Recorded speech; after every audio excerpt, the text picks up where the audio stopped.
Hi.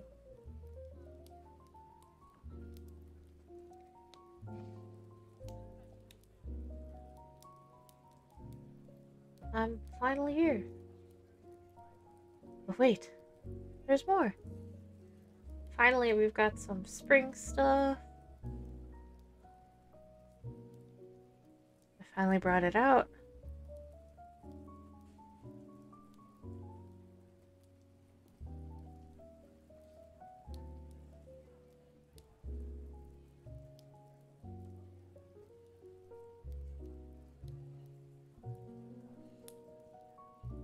Yeah.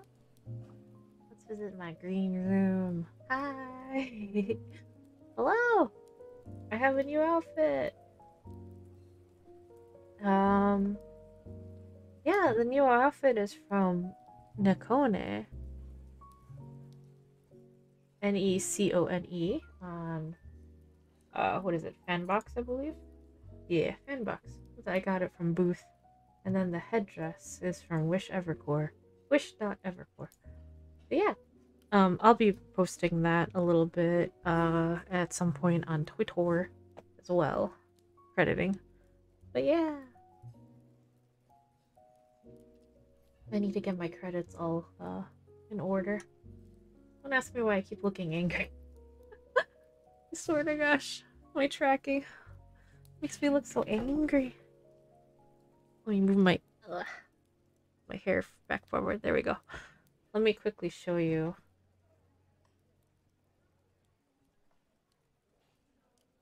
Look, isn't it a cute dress? Oh gosh, my music is very, very loud. Give me a second. There we go. Hopefully you can still hear it. Anyway, is this not cute?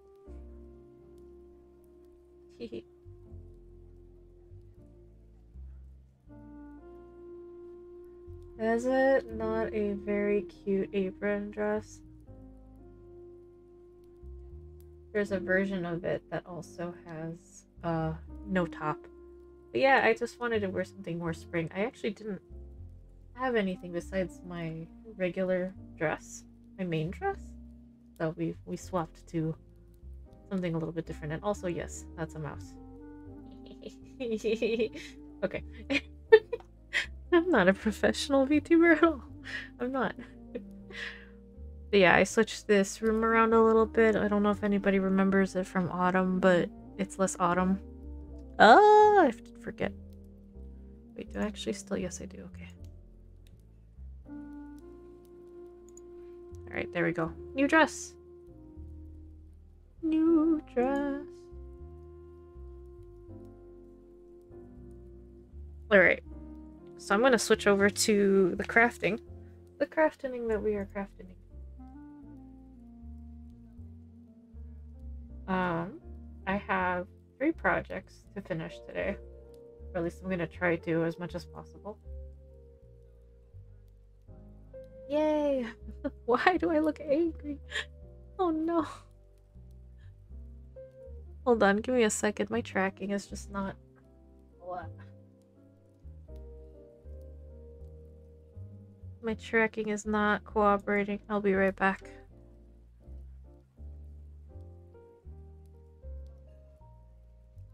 Let's try this customization. Okay.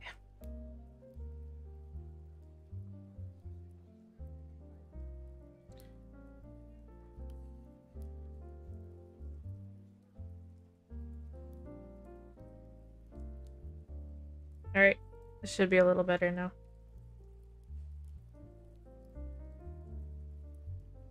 Oh, let me come back. Hello.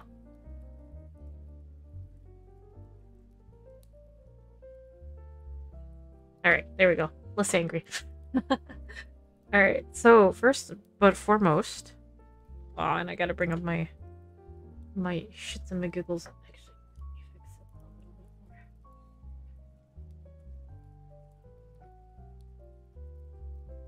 Okay. I need to bring up my instructions. Not that one. That one. Alright. So, one of the first things that I need to do is make this. The thing that's above my head. I need to make it. You know what? Let's make more light. So what we have left... more light. What we have left is... Give me a second. Putting it into... What is it? Putting it over this. And then putting it into the actual box itself. So... I forget how this actually is going to work. But... we have to wrap it around this. And... so this is Sashiko. This is frame weaving. We're going to work on those later. I'm going to do the keepsake box first. So this is gold work.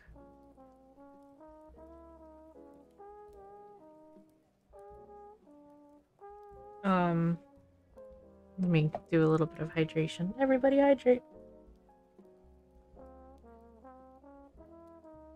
Yum, yum, yum, yum, yum. Okay. Oh no, my camera's like hating life because of the black background. It just does not do well with this. Okay. Alright, so what we have left in the PDF, so we did this on stream. I meant to finish this on Monday, but we did not. But it's cut out, and this puff, this backing, is ready and done. So what we do now is lace it. I'm gonna actually use Sashiko thread to lace, and now I have to find. Is this gonna be long enough? Is this as long as the pieces? Yeah, they're long. Okay, I need to find the threader. There's the threader. I'll use this needle that I've been using for the pink Sashiko piece. I was working on that on my own during Monday and Tuesday when I meant to stream. Apologies. Okay, place the card behind the embroidery. So this is Pelham, the fuzzy stuff. I glued it. It's all ready to go. To the back of the embroidery, facing the back of the embroidery. And you know what? I need... We're gonna use this to help us. I'm gonna use the back side of this. We're gonna place it like so. Sorry, my tracking, I'm covering it whenever I do that with my right hand. Okay. So I'm gonna do this. Carefully lace the satin over the card. I lace embroidery like I'm lacing a shoe with a needle in each of... with a needle in each end. Oh, okay. I guess we should grab another needle then. Let's see if we have any Sashiko needles in. Probably not, but I can probably just use this. So...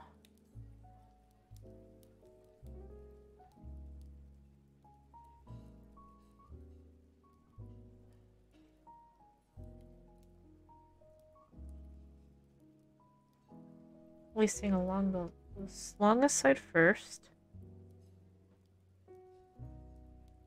Like, it's gonna look messy. That's fine.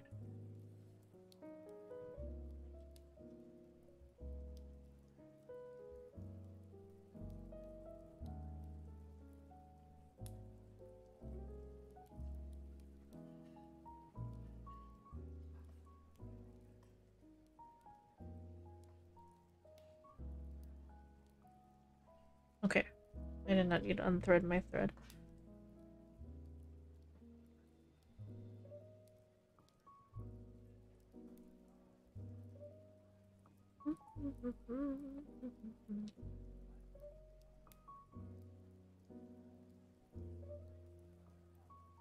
Alright.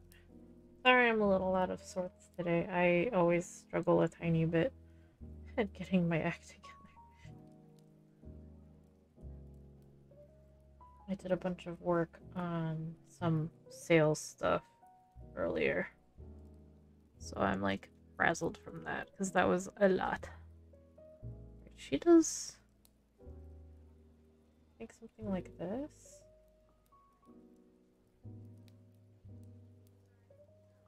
It's really hard not to press down on this. You don't want to press down on it to potentially risk damaging the gold work thread.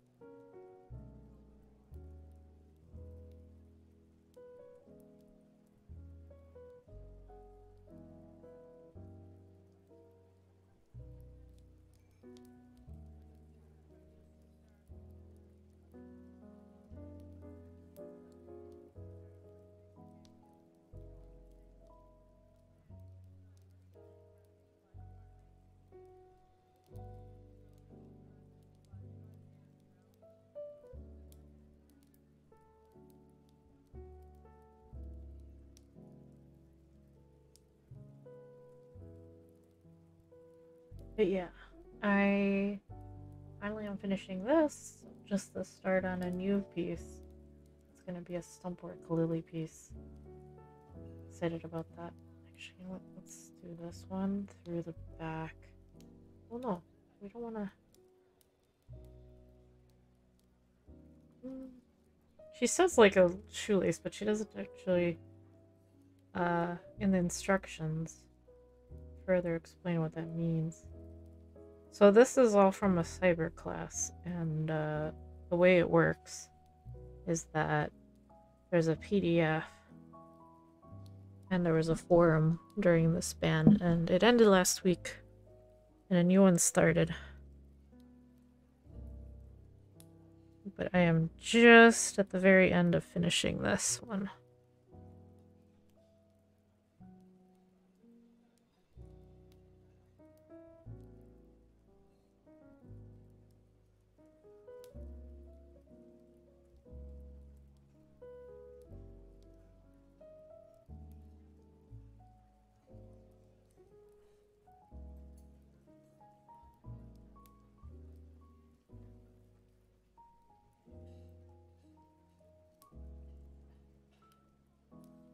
How are we gonna put this into the box? When lace not at trim, you can glue it into the lid if necessary. Mine is simply pressed into the lid.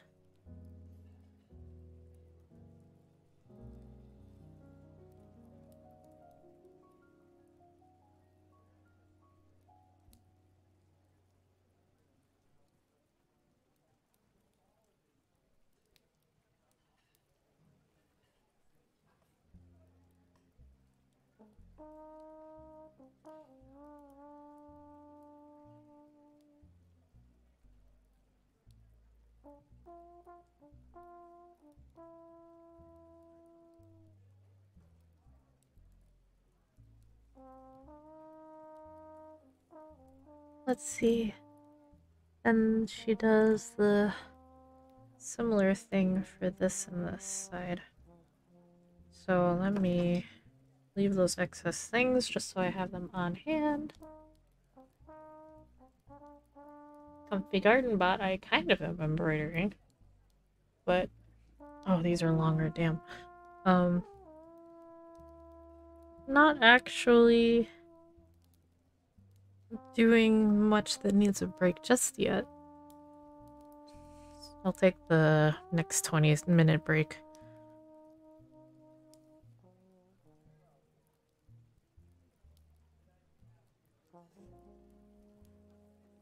Oh, you know what? Undo, undo, undo. Let's go this way.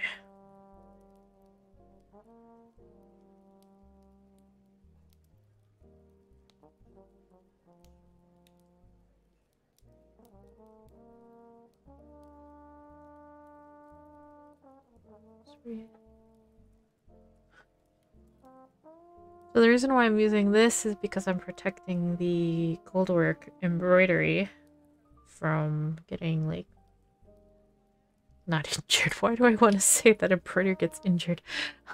Damaged. Oh no, my brain, it no work.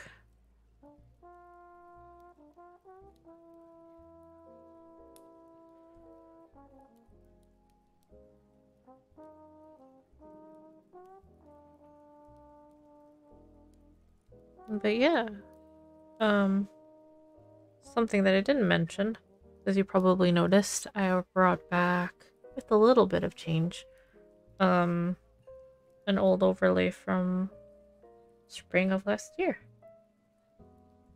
So, celebrating the niceties of spring.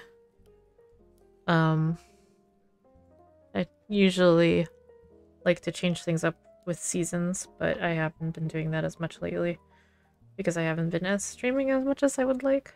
So now, changed things up a little bit and brought it back.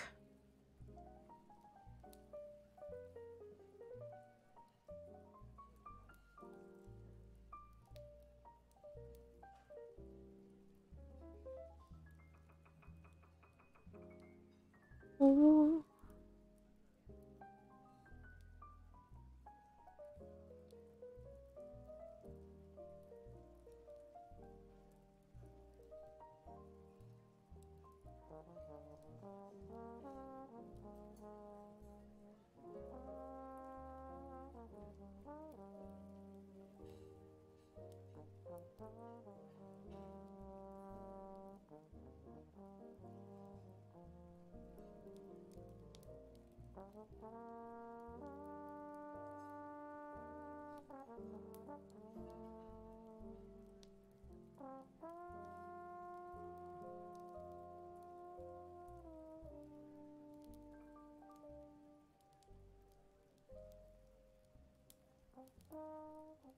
Yeah, so lots of changes today.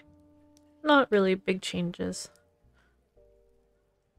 With outfit and bringing back spring overlay stuff from last year, including the foxes. As you saw, the starting screen was different.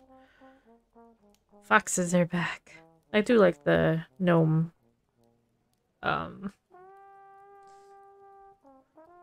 technically it's a holiday gnome, Christmas gnome thing, but it's just the color scheme of green and red. But I really like that one, and I think it'll definitely come back. I like to change it up, but I also like to keep things that I really like.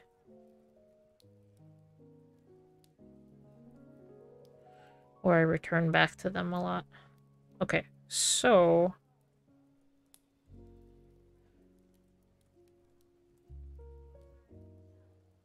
let me move all these strings over. These on here so they don't get lost. Magnet. So technically,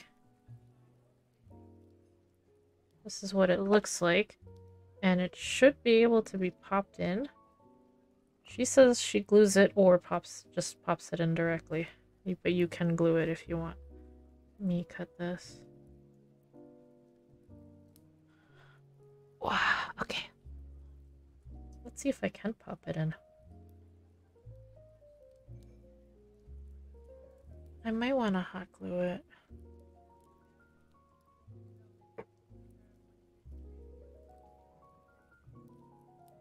Yeah, you know what? I'm probably gonna want to hot glue it.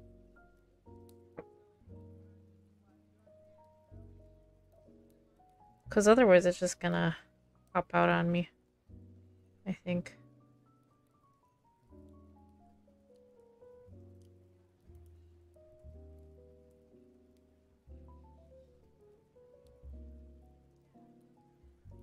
Okay, I'm gonna plug in my hot glue gun. Give me a second. Yeah. I have the yes paste that I could use, but I think the gun is gonna do the best job in this case. So we'll see. Give me a second. I gotta dive under my desk.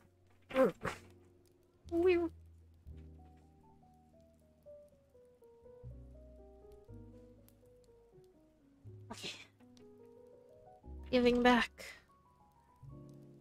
Yeah. In my seat. Oh god, my neck. Okay. Alright, so we'll wait for that to warm up. And while we wait for it to warm up, I might as well jump to this. I'll do a little bit of this. Okay, this is going into the thread jar. Okay, so this is Sashiko. It's a sampler. There are gray marks on the sampler. It's double-sided. Let me do the... Why is it so washed out? Anyway, so it's double-sided. And all these marks wash out. So I'm very close to finishing. This is not traditional in any sense of the word. But it's got a cute motif. There's a bunch of things from Japan that have either traditional or you've got this like cuter motifs. Designs on these samplers. They've got all sorts of cool things. And this is one of my many, and I mean many, Sashiko samplers. So what you do is you double up the fabric. Or you don't. You don't have to necessarily. I have another piece that isn't doubled up. But it's going to be doubled up. In the sense that I have this. Is a placemat that I'm still working on. I have a little bit to finish. As you can see, this is not filled in. But this is just one fat piece of fabric, and there's going to be another piece of fabric that will cover the back. So that's why, in this case, you see little loops, because that's just how one does sashiko, so there's a little bit of give. It's not something you can do. Yeah, so you can't see the ties. Yep. But there are techniques that you can do, like in this case, where you hide the knots, or you don't have knots. You hide the stitches by doubling up on the stitches. Like that guy back. So like you go in this direction and then you come back on the direction. So it's double stitches, but that's how it'll stay and not get undone. I don't know if I have an example of that anywhere. I don't think I do nearby. Do I? No, I don't. All my sashiko stuff is somewhere else. But in this case, with this, because it's doubled up and folded over on the edge, kind of like a pillowcase. But this isn't machine stitched, it's hand stitched. I can totally, well, you can kind of see it already, but I can stick my needle right through and the knot gets hidden inside. Now granted, because this is thinner fabric, you can kind of see, no, actually you can't see on the well, you can a little bit. You can see the pink thread jumping in parts. So that's the only unfortunate thing with the thinner fabric, but this is fabric that's usually used for the dishcloths. Just got a huge book on sashiko the other day for my mom. I've been super tired because I translate the captions for her. My kanji sucks. Yeah. There's a few English books. They're not as good as some of the Japanese books that I've come across. But there's actually a really good artist. They're mostly on Instagram, called Sashiko Lab, who she teaches from Kyoto. She's Japanese, and that's how I learned how to do the sashiko. She's great. I'm hoping that she's moving right now, but hopefully she's gonna do a publication. But she's got some online PDF things available, actually, that are in English. But she does her like classes online and in person in English, which is really nice. In Kyoto.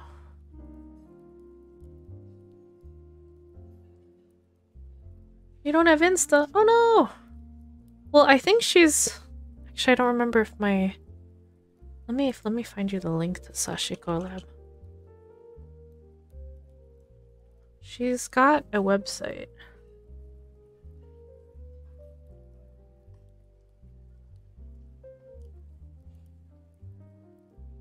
Yeah, she's got video lessons.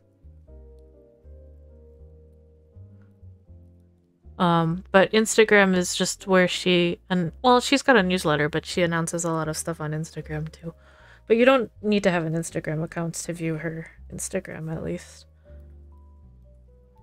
She just found most people through there. But yeah, that's how I learned Sashiko.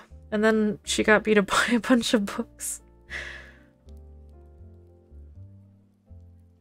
And everybody's technique, I have noticed, differs. This is gonna be a little weird because the stitches are like the amount of stitching that I can do all at once is so short. Because it's just like 3 stitches and there's just a stitch. So I might not look like I'm doing it correctly, but this one's not a traditional pattern, so it's a little weird.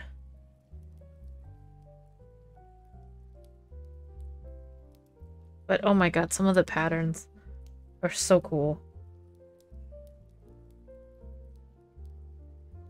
I would show my coasters off, but they are very dirty right now and I need to wash them. But I use Sashiko coasters that I made through Sashiko Lab. Okay, so I'm just doing that one there. But the one thing I've noticed, even in the more modern patterns, is that there's always a flow of directionality. So I've been trying to do like this, for example, instead of doing one whole thing and then jumping. And then I come back and I do this edge. Yeah, I've been importing books to the States from JP. I know. I have done the same. I have definitely done the same. I used Kinokuniya actually. It's a little hard to find stuff on there, but I was able to get some Sashiko books through them imported, and luckily I didn't have to pay too much shipping. But yeah, there's so many books, so many good books. That and some embroidery books. There's so many really pretty embroidery books. Yeah, I think I've seen the same seller. They have like what Kogan, I believe, as well, and other embroidery books. Okay, how are we on the? Let's do a really fast swap. I'm gonna switch off of the. Let me actually fix my tension.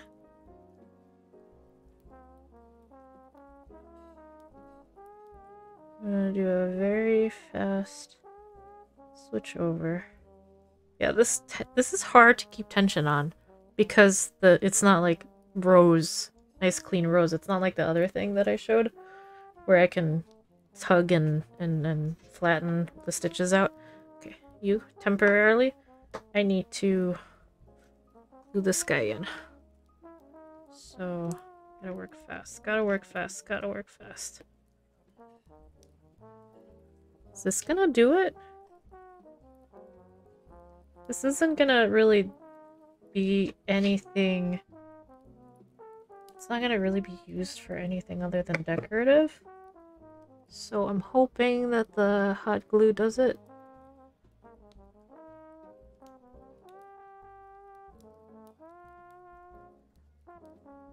Because she said in the cyber class that I could just pop it in and it would stay, but you might want to glue it, and I'm like, definitely glue.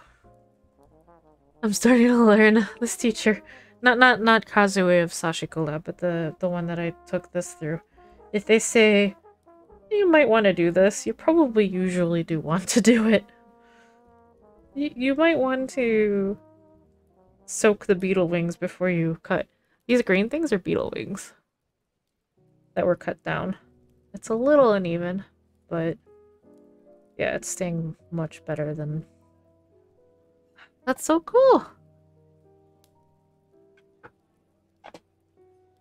That, gold work! This is actually like a coil that was extended a little bit. These are two little tube coils around a bead. And then this is called gilt passing, this gold stuff, which is just like a fabric cord covered in gold. And then it was just twisted and stitched down. But yeah, gold work.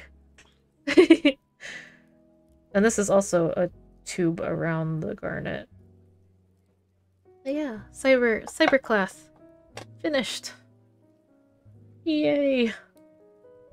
I'm a little late. A week late finishing it, but I finished it. Yes! Awesome. Okay, I gotta unplug the hot glue gun before I wreck things. And burn myself. Hold on. Struggling. Okay. Putting this off to the side. Cool off. Alright, so that's one of 3 things finished that I wanted to finish today. The second thing is the sashiko, which I'm like in the mood. I think I'm going to finish the sashiko before I finish the frame weaving, which is this guy. Because this will take me longer, I think, than the... Well, I might be wrong, but it might take me longer than the sashiko because I have to pick out the pattern. And there's still a whole, like, where are we at? I have, what, half the this star to do, and then all of this. So I'm like, I have this much to do left, I think, up here. Yeah, if you mirror it. Yeah. So it's like a few lines. I don't know how many lines that is. Is that like, 1, 2, 3, 4, 5, 6, 7, 8, 9-ish? Did I count that right? 1, 2, 3, 4, 5, 6, 7, 8, 9. Yeah. Maybe that wouldn't take that long, but it's been a bit since I've woven. And by a bit, I mean like a month. Less than a month? I don't know time anymore. Yay. Okay. I don't know how I'm gonna keep this not dusty. I don't have like a glass case to put stuff in. But that's gonna have to happen with that. And yeah, I'm gonna finish this because all we have left is this part.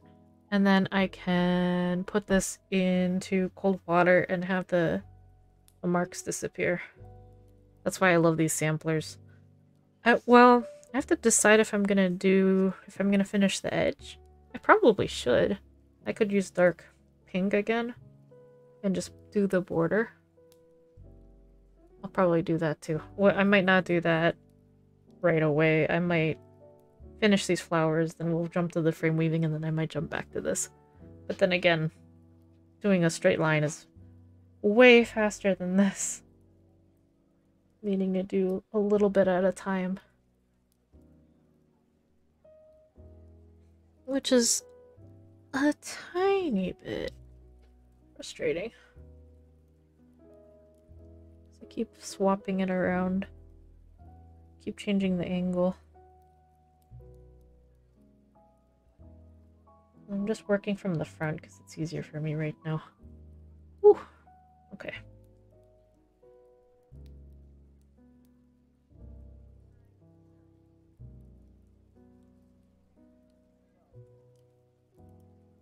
I love sashiko thread.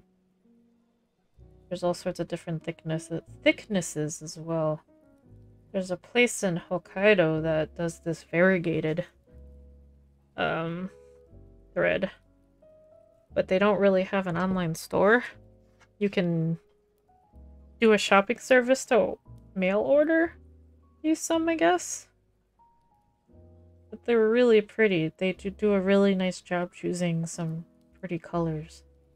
And I'm like, oh, that might cost.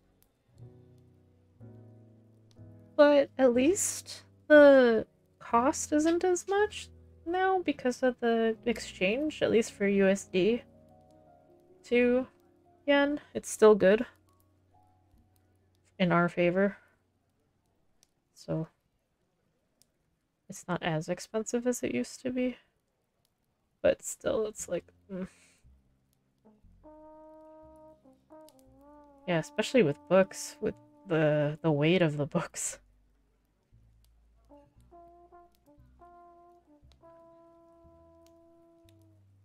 I am trying my best to hold off buying more books for now, unless I get recommended something, or someone I know releases. But I bought a lot of books the last few months, or not months, few years, 2 years? Yeah. Because I've been doing Sashiko since 20... Did I start doing it in 2020 or 2021? I think 2020. Again, what is time? I don't remember.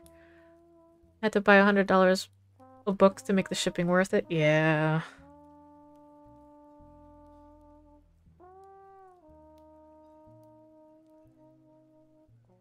Yep. I've been there. I'm like that with, there's a really cool embroidery. Now, this is like Japanese embroidery. This is just regular stuff. Magazine from Australia. And there's the artist who I did the kit with. The box that I just finished. And to make that shipping worth it, I gotta buy a few kits at once.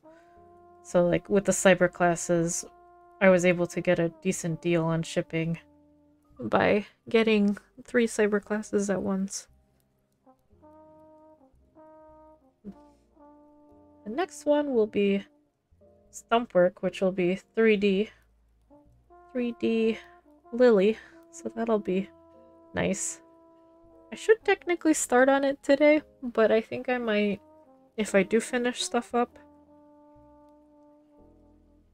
and I don't fall for the Siren song that is Final Fantasy XIV.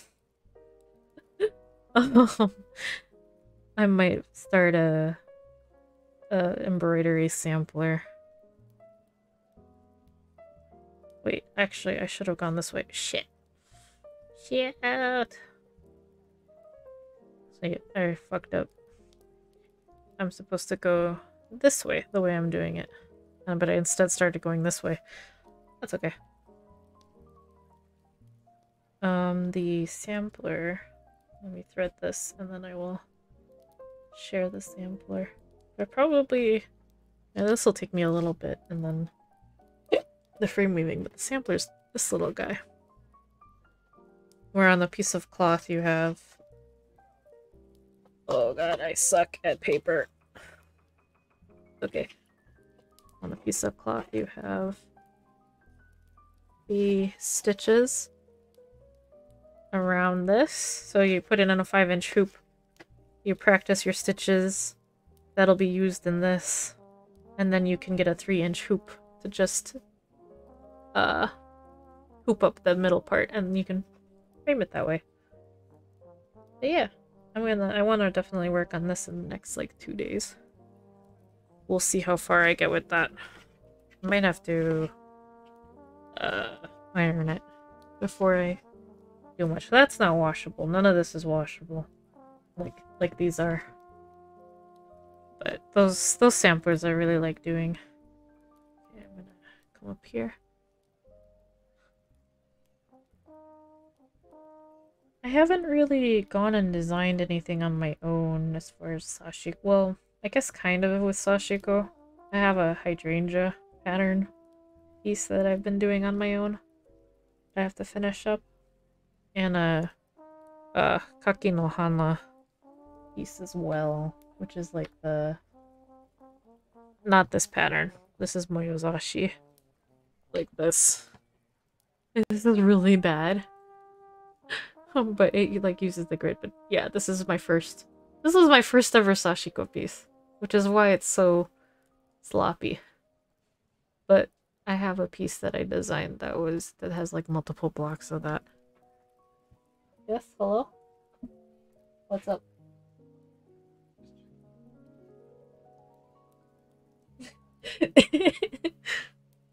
Did you come by yet?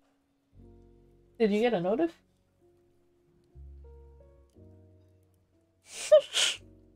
This guy. The cat is quietly sleeping in her little cave.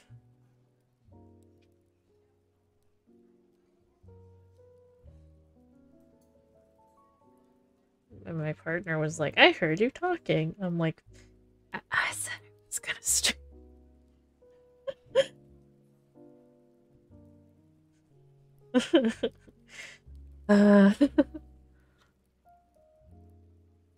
I am out of practice a little bit with Sashiko, so my stitches are not neat.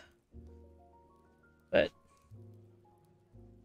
it's harder for me to get them neat when I work on such short stints, just one stitch. But I do have quite a bit of a rhythm, or at least I have had it when I go like in a straight line, even without marks. I've been able to make it look better than that coaster that I showed. It's been a little bit though. Like I haven't taken courses with Kazue in a little bit, and my brain hasn't familiarized myself with some of the terms, so I'm like absolutely forgetting. Like I don't remember what the name of the fabric is. I don't think it's Zarashi. That doesn't sound right. Wait, maybe it's on her site. But I forgot what the fabric is that they usually use for the washcloths. What is it? What is it? What is it? Sarashi, not Zarashi. Sarashi. S-A-R-A-S-H-I.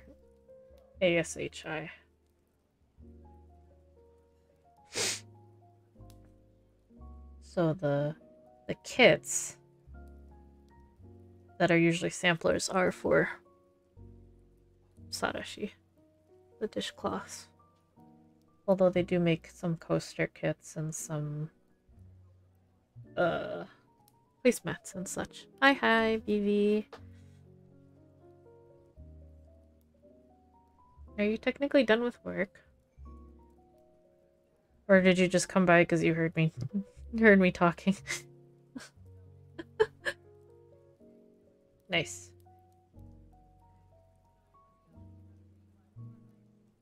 No, I'm making it happen. I might not finish this fully before jumping to the other thing. Of the 3 that I want to finish, but I did finish this. There it is.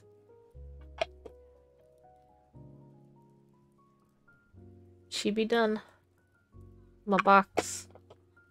Don't know how we'll keep it clean, but she was like, oh yeah, you could just use the brush attachment on your vacuum to dust it, and I'm like, these particular tubes that are around these are so fragile that can't imagine plastic bristles being on top of them.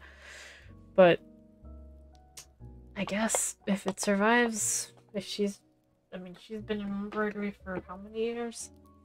If she suggests it, then it probably should be fine. It's not the first time I've heard to just use the brush attachment. No, see, the problem with feather is that the feathers would just catch on the gold work. And it could pull the gold work apart. Feathers wouldn't work.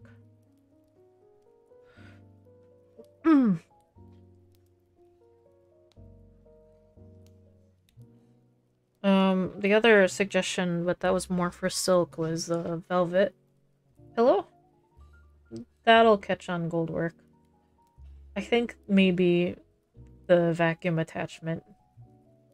Like, you don't necessarily put the brush about on top of the embroidery, or like directly on top, but you put it above it. One of those small electric keyboard vacuum? Maybe. That might work. Yeah, like... Well, maybe the bristles wouldn't be so bad. This is a desk vacuum. I would not use this because it doesn't have precise section, but like maybe the bristles wouldn't be as bad if you're not like rubbing them back and forth. And you're just shoof and away. Maybe it would be fine. Luckily, our stuff doesn't get as dusty as in the previous place, so I don't have to worry as much about dust. Unless I keep it in this room, then maybe I might need to, because I often open up my window. Is it supposed to rain? Uh-oh. Uh-oh. Right, that's what I forgot to do. I forgot to look at the weather report. I looked at the air pressure. I was like, why am I in pain? Oh, the air pressure is falling. Gosh darn it.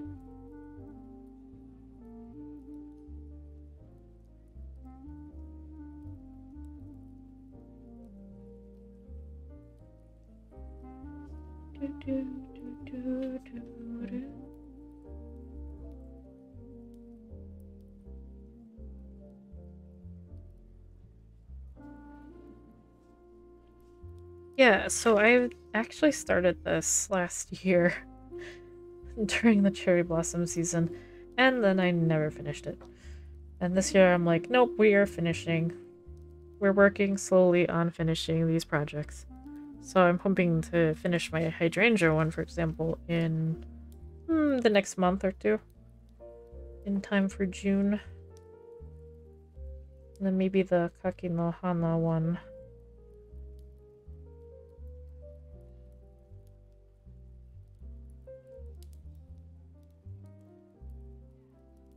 The persimmon flower one that I have going on. I'll have it done soon as well. I'd like to work on it on stream. Because I have a little over half left. No, sorry, I have less than half left for it to do it. That's in a box under stuff behind me. Nope, nope, I did it again. I pivoted in the wrong direction. Redo, redo.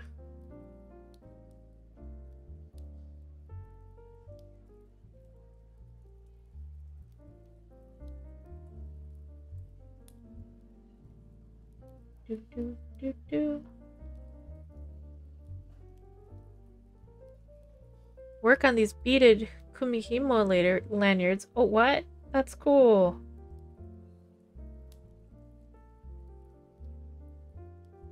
Do you have a picture? Oh no.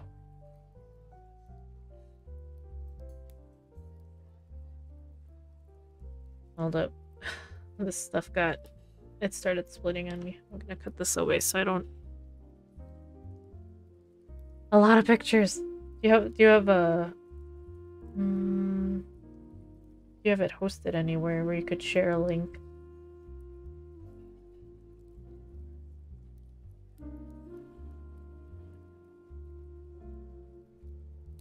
Because I'm interested to see what they look like.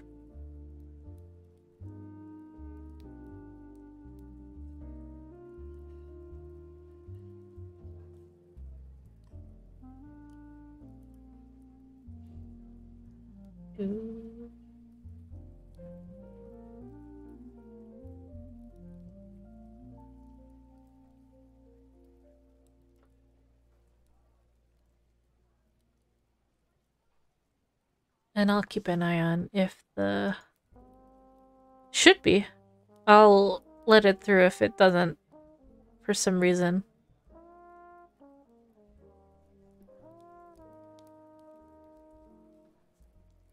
I'm keeping an eye on the moderation thingy to make sure it works.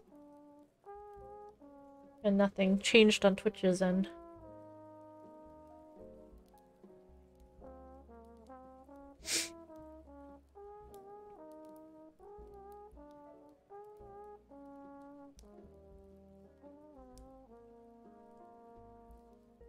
But yeah, I don't know what I'm gonna actually use this for when it's done. Huzzah! It went through. Oh, sweet! That's so cool. That's awesome. That's really cool.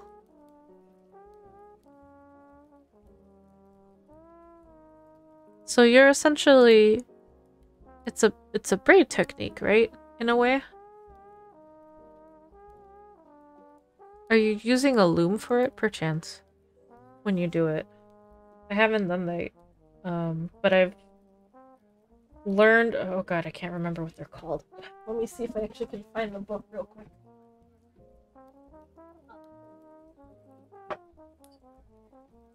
These guys. That's what I learned, how to do the cord. But like these things. Kumihimo. Yeah, it's not, this is not quite the same. But yeah, the knots. These are really cool, the rings. Yeah, I actually picked this little guy up when I was in Japan. Let me know if you ever want anything specific from this, because I can always like scan it in and send it to you if this is something that you'd be interested in. Yeah, paracord knots. Yep. That's what I've heard people call it. Yeah. But yeah, that's... God, this is old. When did this print? 2001.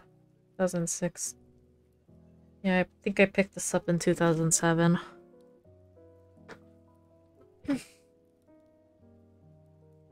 So not quite. Kumihimo. Like, I don't think I've... Yeah, my... Aha, okay. Yeah. The stand. Okay, I'm familiar. Yeah, okay. I'm familiar with the Beatsmith round Kumihimo disc. Okay. Yeah, okay, I'm familiar with this. Me and names suck. So anything that has a rather unique name that I don't use regularly every day, I forget. Okay. Yeah.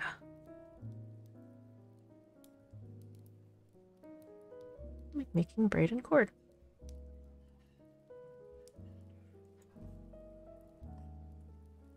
Do you have one of the stands? Do you use a stand, or do you use just like a flat disc to do it? Because the Marudai stands are... They look really cool. Those remind me more of Mizuhiki. Yeah. They do, yeah. This particular one gives you instructions on how to do like the keychains that a lot of people used to have on their phones. Or like the beads. Hi! Hi, Cookster!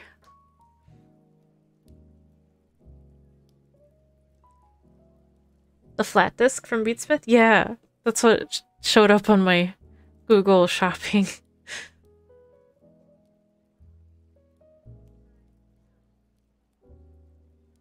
Does this Clover make one too? Am I imagining it?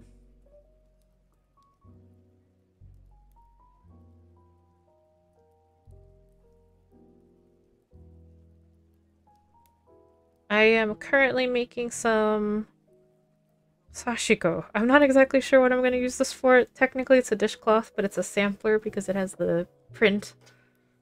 I might just use this as a dishcloth, actually. Or like a cloth in the kitchen. There's some parts where it kind of messed up and I have some pieces on the back that aren't gonna get covered up, that are just sticking out and they might get hooked on stuff, but overall, it's pretty thick. So it might actually do a really good job being a dishcloth. Thank you for the hydrate. That is a good point. I actually have my carbonated water here. 4-inch wide PVC pipe that I put the disc on top of to give you the feel of the wooden stand. That's cool. That makes sense. Yeah, that actually makes sense. That's a smart idea. Do you work with like the little spools as well for the thread?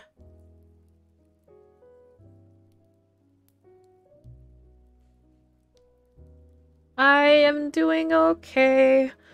Tired. Was able to finish one thing so far.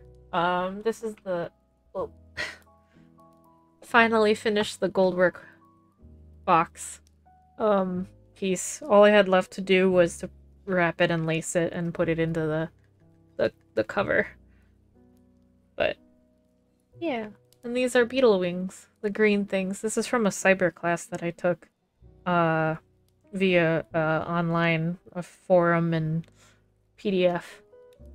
Goldwork technique, because this is like a coil that's been extended a little bit, and then this is like paper cording the gold bits around the beetle wings is like a paper cording wrapped in gold. Not real gold, but like gold coloring. But yeah. It's a learning process. I love doing gold work, but it's definitely something I'm still getting good at. So this class was kind of fun to do. I finished that. I'm finishing this, which is from last year. Just some sashiko stitching. With variegated thread. This guy. And wherever the heck the sharp pink one went. And then I also have a frame weaving. This guy that I need to finish up. I think once I do the flowers, I'm gonna flip to this so I can do the last few lines of weaving. If I remember how to do it, because that's literally been sitting there for a month. Whoops. Free-flowing, string cord everywhere. Don't move or you'll step on it. Oh no. Do you have any pets? Because my, a certain fuzzy creature of mine would, absolutely love playing with cords if I did that.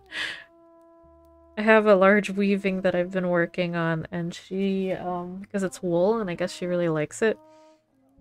It likes the texture, likes the smell of it. She starts rubbing against it, and I'm like, what are you doing? Putting a sheet on top of it has thus far helped, but sometimes this cat becomes a menace. Oh my gosh.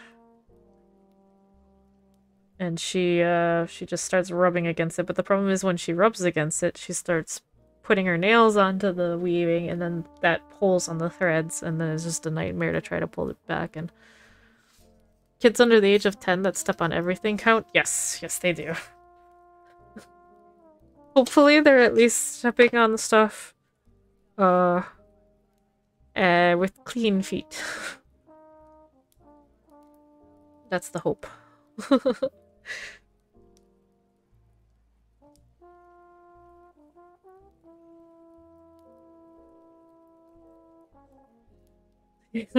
Well, there you go. Not too bad. At least they're not taking it and pulling it across the room. So usually the yarn that I work with comes in skeins, and you want to roll them up into a ball so it's easier to work with. And she just decided, and now I know better, but I had one out, and she just decided to take it and drag it across the entire house, and I'm like, but she didn't ruin the yarn at all? It just was a mess of just like, what was it, like the middle of it got pulled out, but it wasn't hard to just fix it pretty quickly. Okay, I'm getting towards the end, so what I'm gonna do is do this like really weird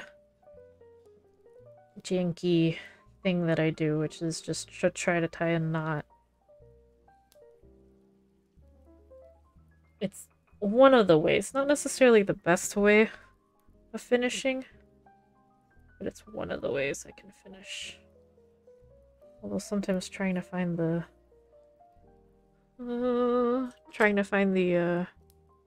space in between the fabric is a little hard.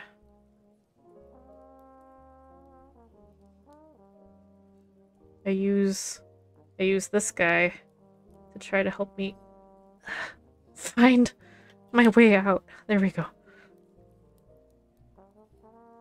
So I just pull this high enough. Whoa! It's not the best way of doing it. Honestly, in my experience, the best way is to go back on the stitches and secure it that way, instead of having knots free-flowing everywhere. But it works.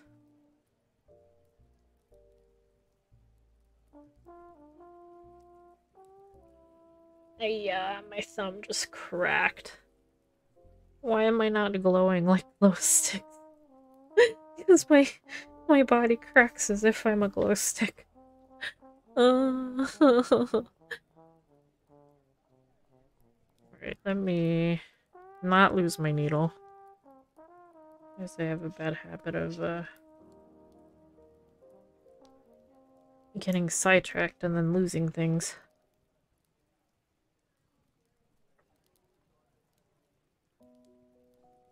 And now I'm gonna go back this way. And then... actually, I should start here. I will start here, go this way, do all those. Then I will jump to here and do this, jump to here probably, or something like it, and then do this. Jump to here and do this. Yeah. Hopefully I'll remember what I just said. You do taiko? Awesome. Yeah, I can imagine. That's a heck of a workout.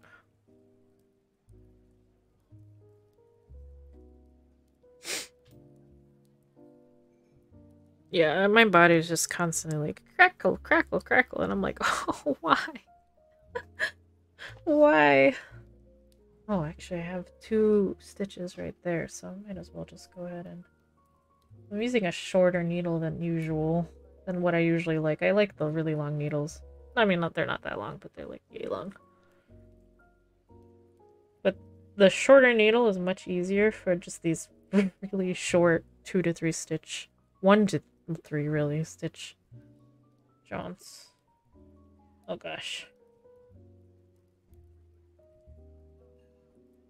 Eh.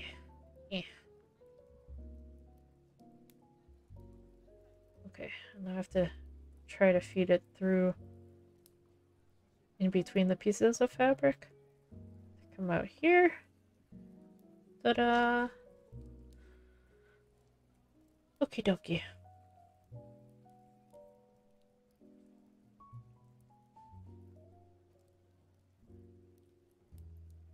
Yeah, I meant to stream on Monday finishing these things, and then, well, to my credit, I did have half of this completely still to do. So the fact that I finished it where I just had the little bit left, well, that's not too shabby, not too shabby. And I don't know, it's been hard to focus between pain and just tiredness. I have been crocheting. Like, I do a little bit of... I need to finish these, but I have some squares that I'm working on. Granny squares. I got bit. There we go. Hooked, if you will. Hooked by the granny square bug. So I'm making a bunch of granny squares that'll eventually become a blanket, probably? Yes.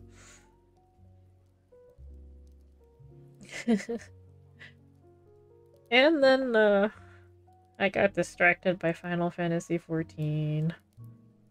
I've been enjoying PvP on there, surprisingly.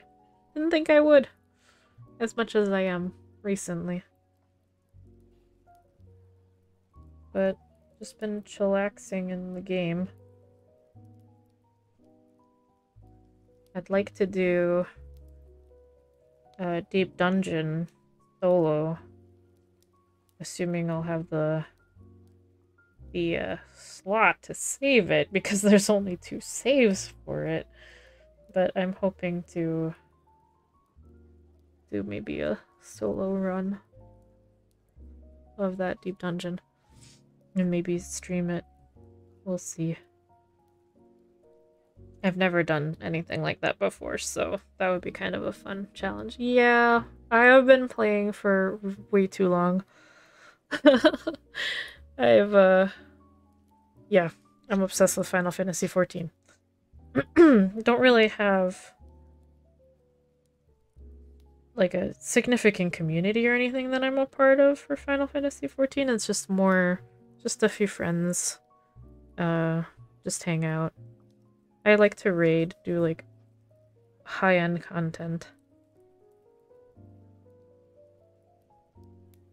But I'm not anybody who's like hardcore. I like to go hard, but not too hardcore. MMOs are like a relationship. That is very true. It's unreal, especially how much they require you to grind. Although over the years, they've made it much easier to, like, get things done. And it's a lot easier to just devote maybe an hour or two a day, and you'll eventually get something done. So that's been really nice. They've definitely made it friendly for that kind of gameplay. But yeah, no, I'm looking at the new raid tier that's going to be coming out probably. They don't really know. Okay. They don't really know when yet. Maybe end May, beginning of June, but there's like a new end game raid tier coming out. I'm part of a team. A very chill team. But I was considering going, like, doing the same thing and joining random people to complete some of the content. But the amount of time that I would have to devote to doing that would take me away, as it did last year, from making things. And there's a few classes around then that I kind of want to take and focus on, as well as projects that I want to finish. And I'm looking at it going, uh-oh. Am I gonna want to go hard? I don't know. I don't think I'm... Well, I do, and yet I don't. It'll all depend on if it's interesting, I guess. They did that for people who leave the house. Yeah. Yep. Well, I mean, it's a very accessible game for quite a few people. There's a lot of things that they can improve on, but...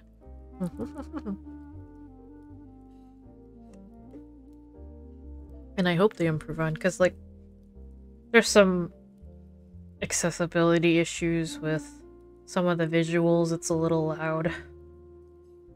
They don't have the best blacklisting protections in place, which is really aggravating. It's a little bit of spaghetti code because it's built off of 1.0, which was a disaster.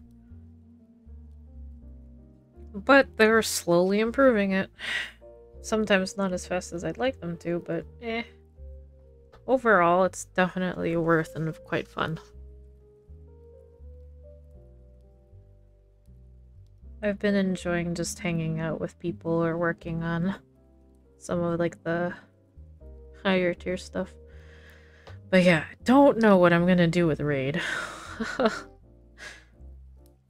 I will stream that, though, when that starts happening. But right now, it's off-season, quiet time in between patches, so... It's just a very relaxing time in the game right now. They've got cute characters and cute quests with said characters, and eventually you, like, gain goodies from it, and I'm slowly working on that, but...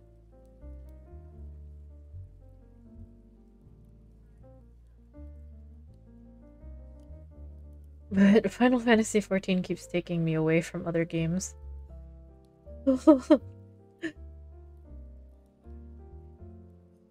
I have so many games that I want to play, but I'm also kind of like... I have a tendency to... 14, I have a rather... I've gained a healthy balance with it, where I don't obsess over it and hyper-focus. There was one time where I hyper-focused for a week on fishing, but that was very much a personal like actively, consciously aware that I was hyper-focusing. And I was fine with it. I wasn't feeling well, but it was something that I could do, so I was like, yes, let's do it. This is fun. And it was relaxing. Very relaxing. So it was worth the time, and I don't regret it at all. But other games, I feel like I might get a little too caught up in the game, in trying to, I don't really min-max, that's not the right word, but trying to be efficient and not necessarily try to get all the achievements, but try to at least go through the story and finish and develop something cool out of it. But you sit there for a few hours and then you're like, uh-oh, hyper-focus. Our commissions have been taking me away from games? Yeah.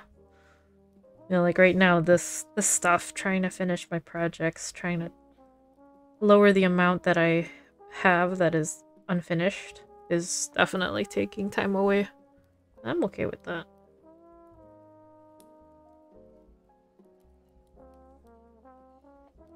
There's some city building, or world building things games that I'm interested in. I'm just like, I really want to play you, but I also should work. Whereas 14 feels like, because it's such a constant, I can feel like, oh, I can spend an hour. I can run a roulette and then log off. Not too bad, not too bad. Okay, I think, what am I gonna do? I'm gonna do this, here. And then I'm going to... How much do I have left? Do I have enough? Yeah, maybe I don't have enough for the entire stretch, but I do have enough for this bit. Okay, so I'm jumping back over here. Some of this you gotta kind of just not make it up as you go along, but try to figure it out as you go along, the directionality. When it's just like a small part of the design. Yeah. There. Huh? God, that angle is terrible. I usually when I stitch, I go this way. And I push with the thimble. I can't use the metal ones that are meant for Sashiko because my fingers are way too big. I have very large hands, which is perfect for piano and instruments in general, but very bad for Japanese-sized rings. Which the thimble is like a ring, the metal one at least. Whereas this one works a little bit better because of the elastic string.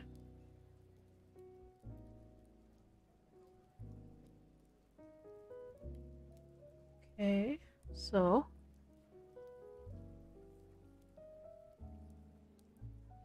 instead of using the thimble, I'm using the table a lot. It works for what I'm doing. Again, this is not traditional. It gets a little funky when there's 4 layers. Because there's technically 4 layers of cloth right here, so it's not the easiest to stitch.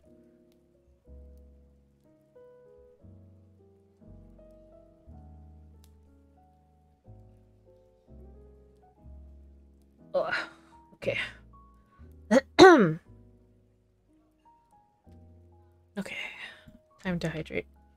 Shit, time to grab carbonated water. Do my 20-second break, looking somewhere further away.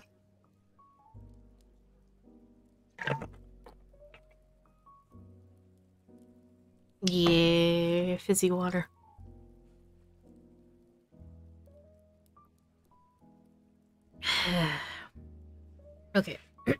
It's been dry, so my throat is like... Blah, blah, blah. Am I gonna have enough for this? But probably not for the other flower. Alright, we are hopping through the 4 pieces. Actually, give me a second. 1 second.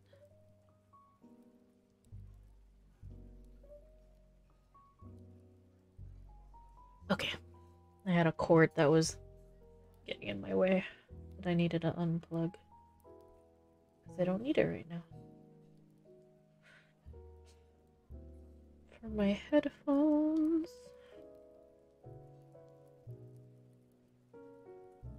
But yeah, I don't know. I'm pretty quiet bean, so the like communities and stuff in 14 are like cool but scary. I just have raid people to talk with, and that's stay in my own little corner playing the game once in a while.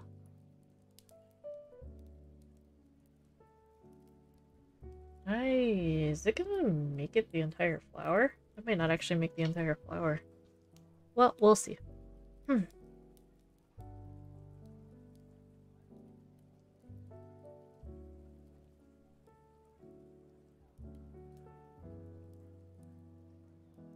haven't become like some of the raid mates who just log on for raid or just to do minimal.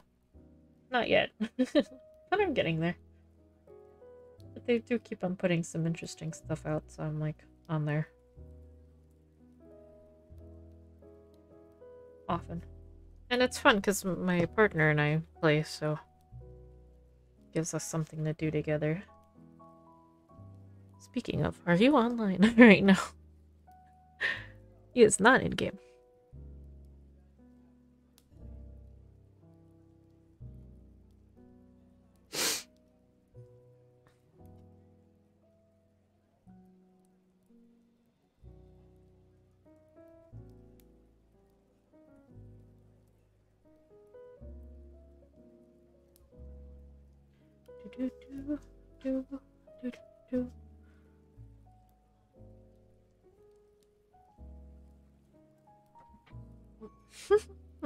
The cat is still in her little... So I got her a little cave that has a heat pad in it. And boy does she love it. Especially since it's been like on and off rather cold. It's been pretty cold.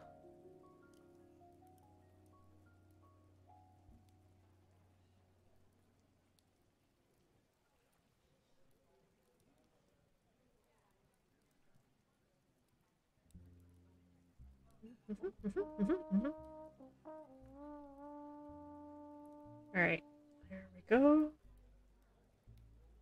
My tension is like so-so. My stitches are a little uneven too. It'll look a little better when the stuff gets washed away. But my stitches could stand to be a little bit more even, but meh, that's okay. This is just for fun. And it's good practice to try to get used to it again.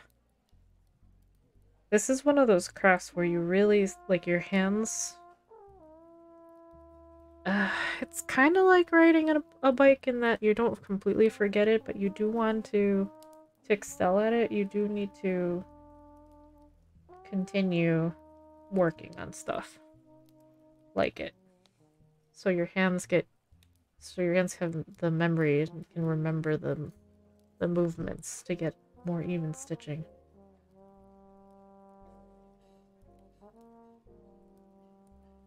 A lot of crafts are like that. Ah! Trying to... Okay. Good. I'm in between the fabrics. I'm trying to do the whole sticking it out. Did I do it? No. I punctured the fabric. Okay, we're gonna use this to guide. I use the plastic to help guide and slide along. Again, in between the folds. Like so.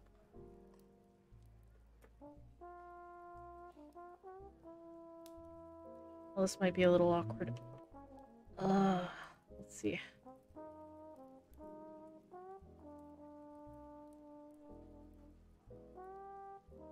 I might have to do a little bit of coercing this in there. The problem with having a thread jar next to your water is that you might throw thread into your thread jar. Or your water. Or grab the thread jar to drink.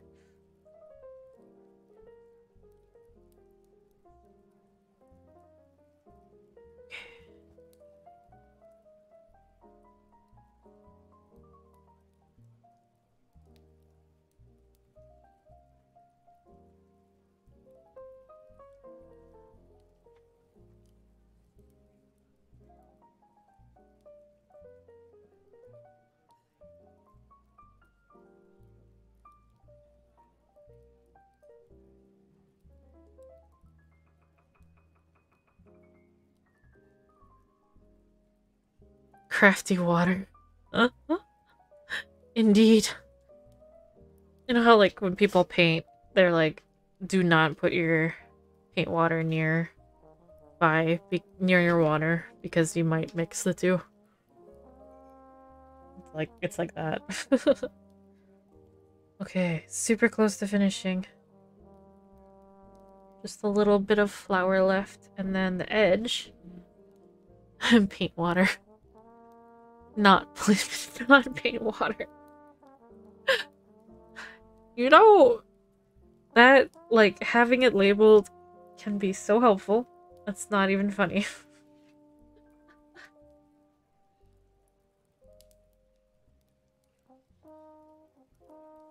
Having them not both be clear jars, for example. Or clear pieces of glassware.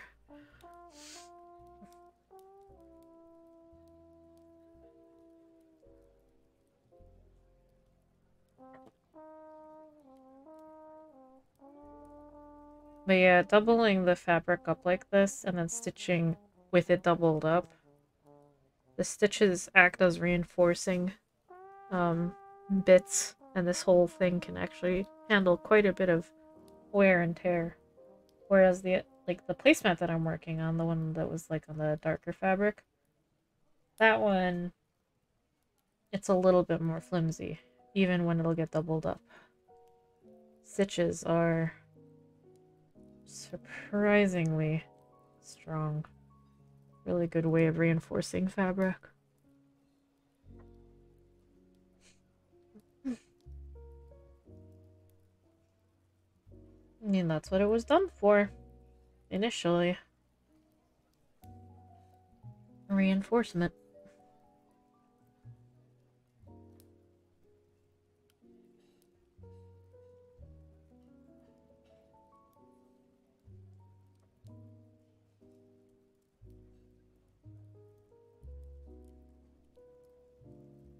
Maybe I'll use the variegated thread for the edge instead of the sharp pink. I kind of like the gradient happening. Oh, I'm at the edge, which means 4 pieces of fabric. Okay, I'm gonna poke this through, and we're going to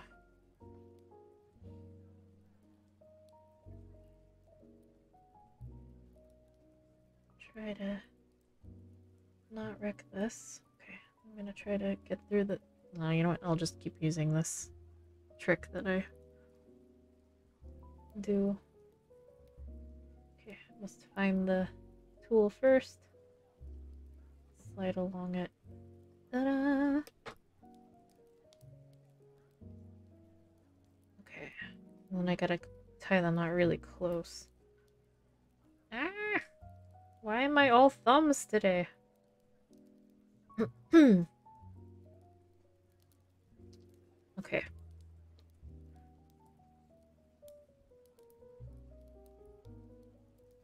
And I'll worry about trimming things down after I wash. If there's any trimming that needs to happen. Alright, so all I have left is the border. And I'm going to swap over to do the the frame weaving for now. And I'll do the border after that. Okay. So this is our pattern. Do I have a sheet that I can use? What's this guy? The hide. So I'm right here. I'm gonna do that. That's my next line. Okay, so let me move stuff over so I have it. And I gotta do a really quick bio break. So I'm gonna go run to the bathroom and then we'll use a needle to help get this through. And hopefully I'll remember how to fasten this on the sides. Do I? I don't know. Do I remember? I think I do. Okay. Yeah. I have the video. Because this is from... This is not a cyber... Well, I guess it's kind of a cyber class. It's from Crafter's Box. Alright, I'm gonna use a different... They are a subscription box for crafting that you can get every... month? This is like the additional pattern from all that. I really like them. I've been getting a few of their kits and working on learning all sorts of different things through them. And this frame weaving is a really cool thing that you can do with literally any square, rectangle, rectangular prism piece, even frames from like the thrift store. Okay, I'm gonna run to the bathroom.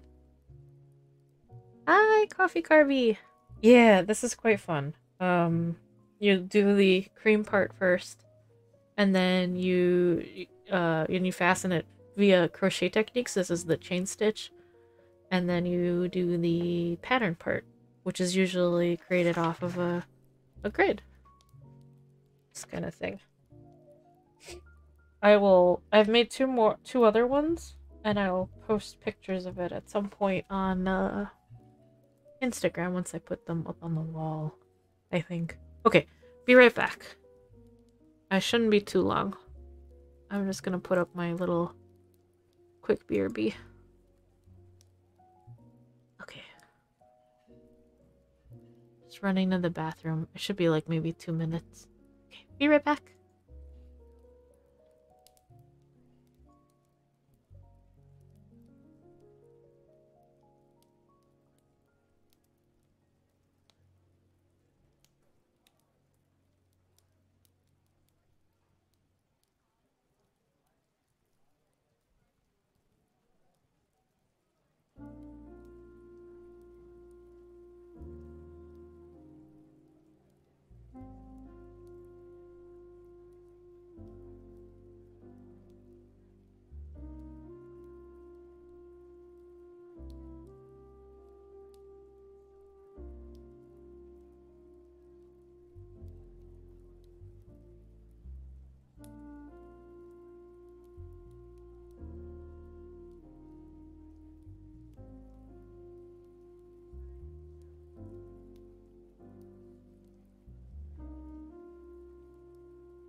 Oh yeah, I'm back.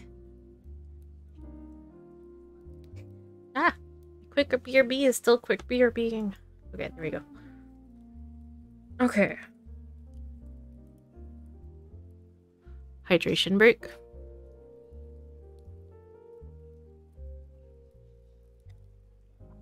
Yum, yum, yum, yum. Okay. So we only have like, what, 9 lines, I think, left in this? Each of these 2 strands corresponds to a grid space. So the black ones are where I go over these, and the white ones are where I go under. So in the last one I did a 1 over, 1 under, 1 over here.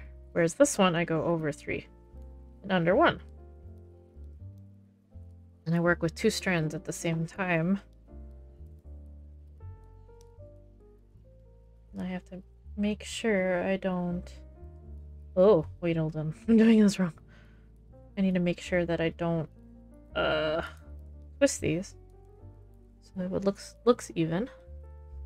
Happy to finally catch one of your streams. I've been meaning to for a while, but always been so busy. Coffee and Carbuncles from Twitter. Hi, welcome! Thank you for stopping by. I haven't been streaming as much, but I'm glad that you were able to come by when I'm on. Welcome, welcome! I've been just doing a lot of crafting off stream, but been meaning to and procrastinating from finishing these projects. So today I was like, no, enough's enough. I can't procrastinate anymore. I have new projects to work on. Ah. Proceeds to panic. Okay. Does that look right? I think it does. Checking. These 2.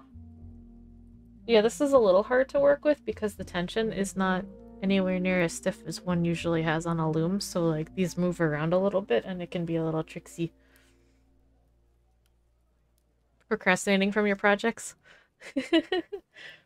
Well, feel free to lurk and utilize me as a body double for working on stuff. I don't mind having lurkers. If you're able to do that, of course. I know not everybody can. Some people need full silence to work on stuff. Whereas me, you guys are helping me body double right now. Alright, that's I just did the line. I do remember. My muscle memory came back. Nice. So I have this guy, which helps me push down the stitches. The tension on this is not like, it's a little hard to maintain a constant tension, so it ends up being a little bit more on the loose side. Actually, let me see if I have... Yeah, I do. Okay, that's okay. I did one, and I cut it off the loom, so you can kind of see how loose it is. But here's the thing cut off of the loom. So what's cool about these is you can actually, like, flip it, and it's still got a design. It's just inverted. But yeah, this is what it looks like off of the loom if you cut it off. Loom. Frame, really. But I'm using the frame as a loom of sorts. And then you usually leave it on. That's like the way the piece looks. But this is what it looks like when it's off. That's a little, you know, the tension's not the best, but it's fun. Like a side. I don't think I'll do something like that again, cutting it off, because the wool sheds a lot. So when you have a bunch of these tassels, all this kind of sheds, and it does come apart a little bit if you don't fasten it correctly. But otherwise, if you fasten it, it stays put pretty decently. Oh yeah, I was talking about 14 earlier. How I've been playing PvP and I've been enjoying it.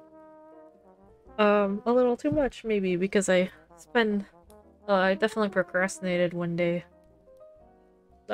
from streaming by playing Frontline. But I've recently, yesterday, I tried Crystalline Conflict, and I'm like, oh, this isn't that bad. Kind of fun. Not my thing, but it's kind of fun. I think I'll try more of it. We'll see if it doesn't frustrate me too much. Did I? Wait, hold on. Maybe I did fuck up. No, I didn't fuck up. No, I'm fine. Okay, never mind. I'm good. I'm like, did I count correctly?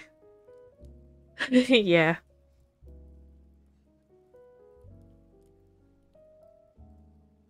I think I'll keep trying it. I even tried a little bit of ranked. Never tried ranked before.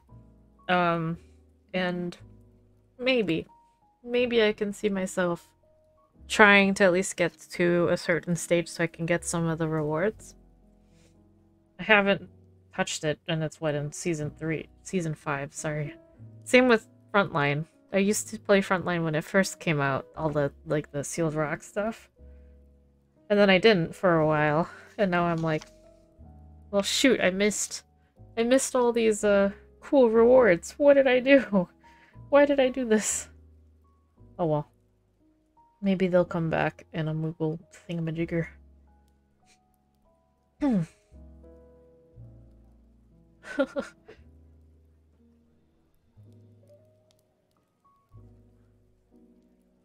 Let's see.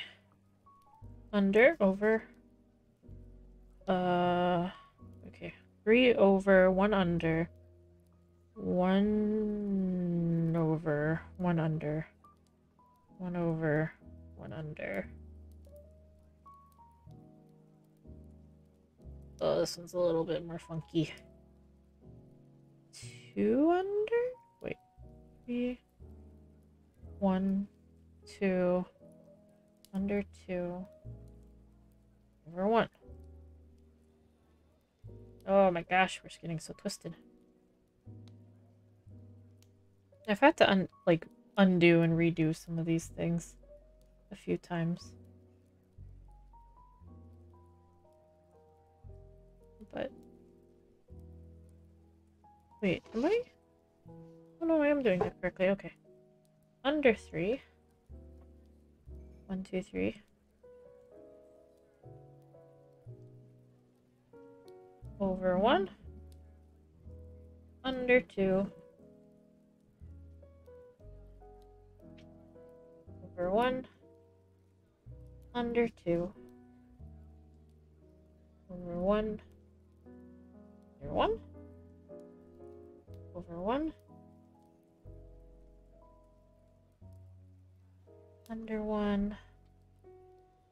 And then over these guys. Okay. Yeah, so far today, we finished... What is it? We finished some of this. Need to do the border. Which I'm gonna do after I'm finished with this, I think. I finished the embroidery box. Gold work. And beetle wings. And some beads. It's just like in the cover. So we finished that. Well, not too shabby. I'm pretty happy. And then I'd like to eventually, probably not today, but I want to start on this. Maybe I'll start off stream on this. But I have a cute little sampler egg that I want to do. Yeah. That honestly shouldn't take too long, but in the past the samplers have taken me 2 days of stream, so I'm like, we'll see. I don't necessarily want to... I want to do it kind of just for my own enjoyment. That's my little Easter thing. Doing that embroidery. So we shall see. Okay, I'm checking on the back. See how the back looks? Has its own design? It's really cool that you can kind of just change it out. You just flip the frame. But yeah, you can find any frame. Any 4 sticks even. And you bind them and then do this. The crochet hooks on the edges keep the hoop. So the little like loop, I mean. So you can do the chain stitch. Very, very nice. That's how you fasten it. Doop, doop, doop. Got my sort of hills going on.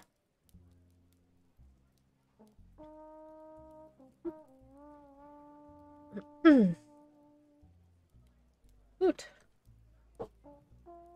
Okay. Lately I've been doing kind of like a variety of different crafts. We'll get back to just embroidery at some point. Because we were doing a lot of embroidery last year. There's so many embroidery projects that I need to finish, it's so bad. But there's a few other really cool things that I'd like to do as well. But you could say I'm a variety crafter too, as well as a variety streamer. Okay, I am... where am I? Here? We're right here, yeah, that's correct. Okay, so 3 over again, 1 under, 1 over, 2 under, 1 over, 3 under, or 6 really, 6 strands because it's doubled up.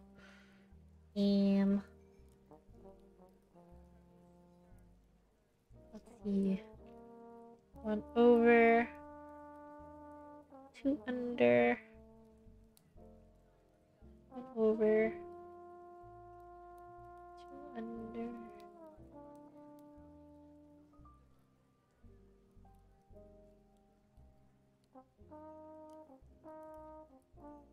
1 over, 3 under, 1 over, 2 under, 1 over, 1 under, 3 over. Okay.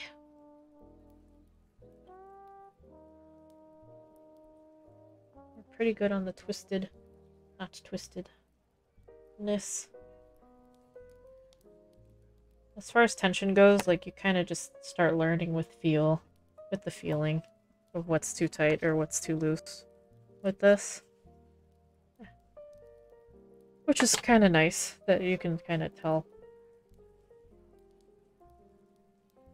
with practice.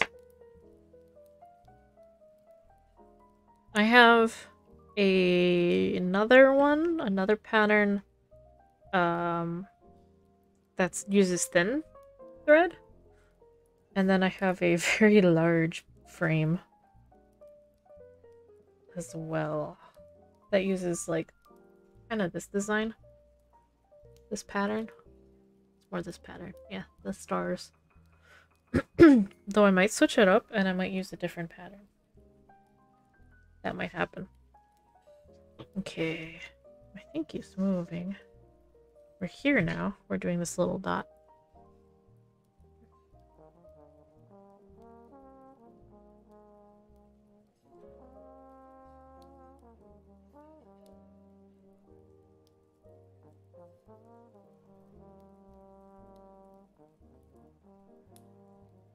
Okay.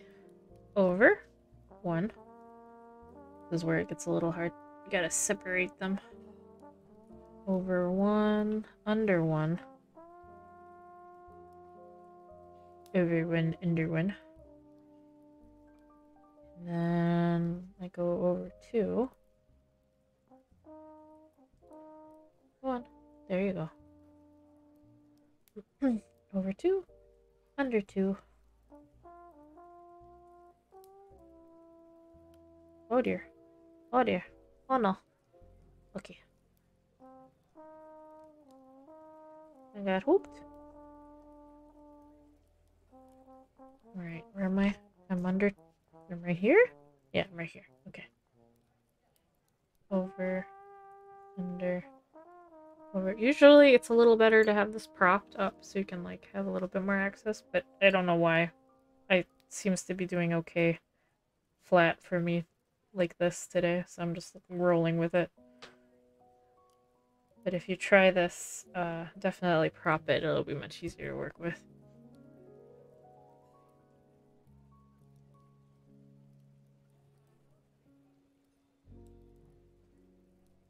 Yeah, you don't need anything special in terms of tools to do this, which is kind of a cool thing too.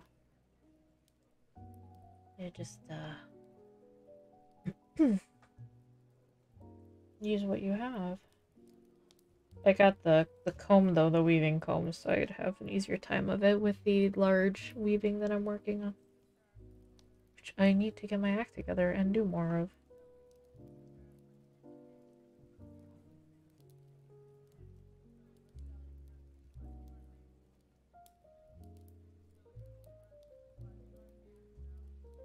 Over 2. Under 1. And then we do over, under, over. Over. Let's see.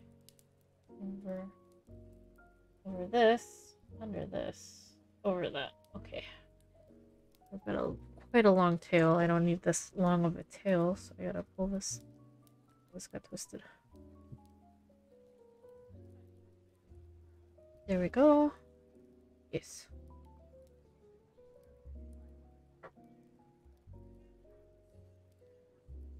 Okay.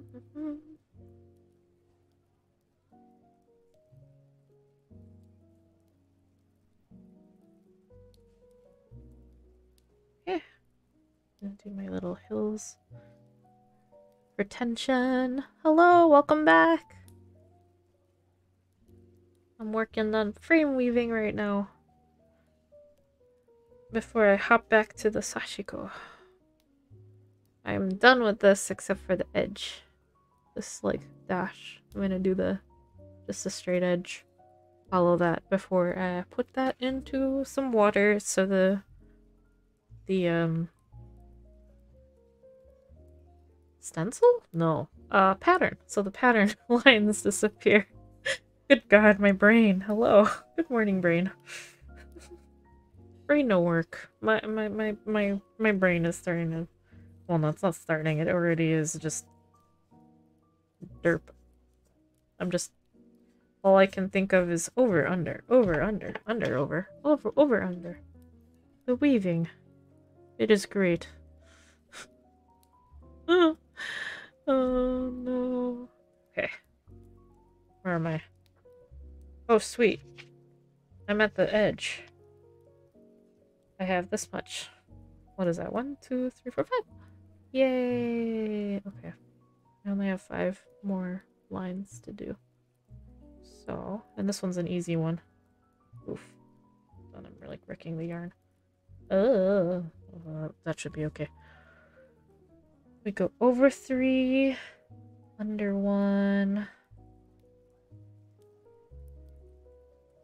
and then over a bunch. And yeah, that's the line. I didn't even have to put it on the needle. Just gotta make sure it's not twisted. Oh, it's totally twisted. There we go. I think that's it. Yeah? Yeah. And then... oh god. Oh my god, my hands. They're starting to hurt. Well, they've been hurting, but they're starting to make it obvious that they're hurting. Yeah.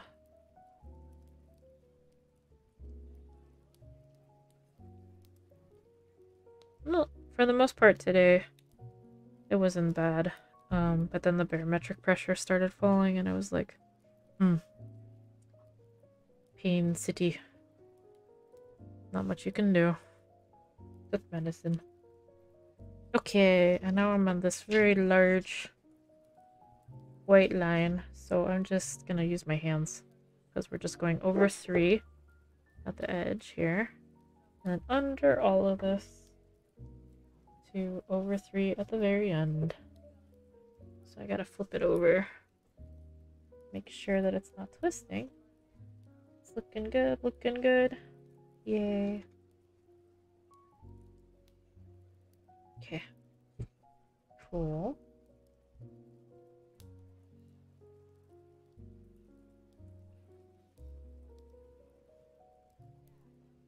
Oh gosh. Ouchie.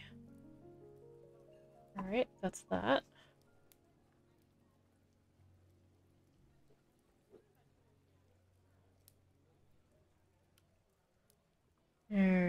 there's this one.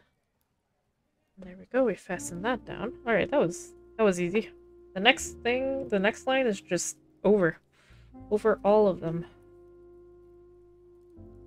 And I'm glad that I didn't run out. I'm not gonna run out. I was worried that the specific ball, because when I made the ball from the skein, there was a knot in the middle of it, so I had to split it up. Luckily, you know what? Luckily, I didn't have to worry about the amount. I was a little worried. Because starting and stopping in the middle of this is a little hard.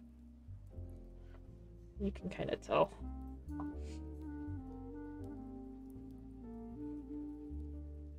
Okay. Doing my little chain stitches at the end.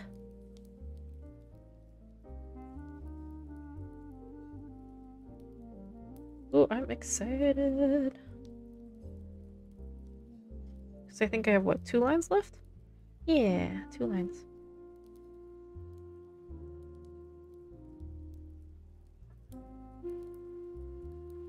Okay, so yeah, this is just a mirror of what's down here. So I have this one and this one. And then I need to even it out a little bit. Then it'll be ready to go on my wall. Should I do this by hand? No, I'm gonna actually... Yeah, I'm gonna put this on the needle. It'll be easier.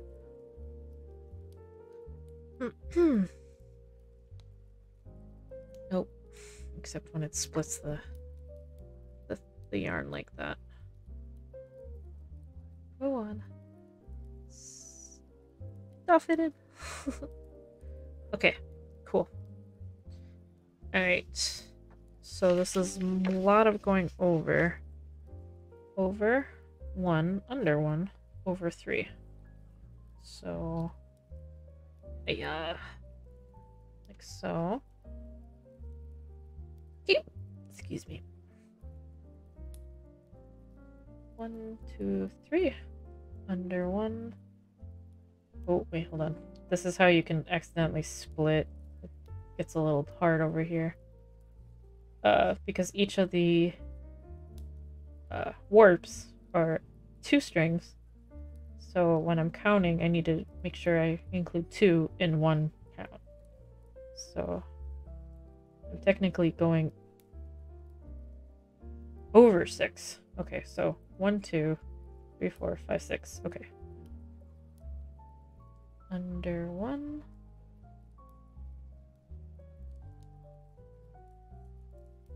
Yes.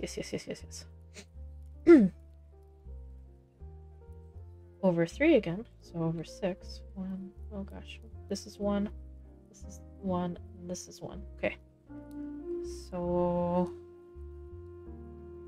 there. Heading to bed. You too. Have a good night. Thanks for stopping by.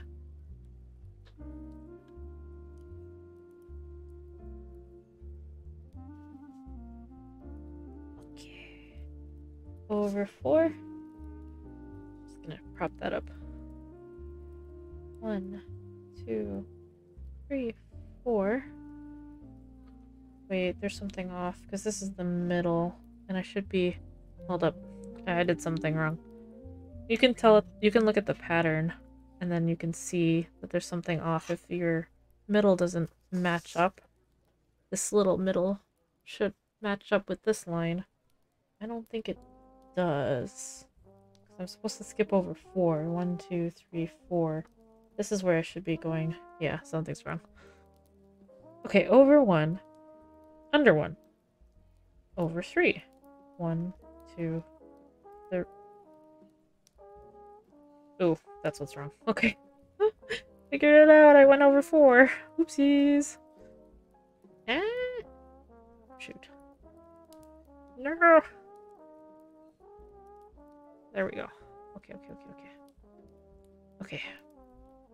Gonna take another drink of water and look. Focus on the outside for 20 seconds, because I am doing some, not exactly embroidery, but still good for the eyeballs. to focus on something else. It's cloudy, but very green. Very, very green outside.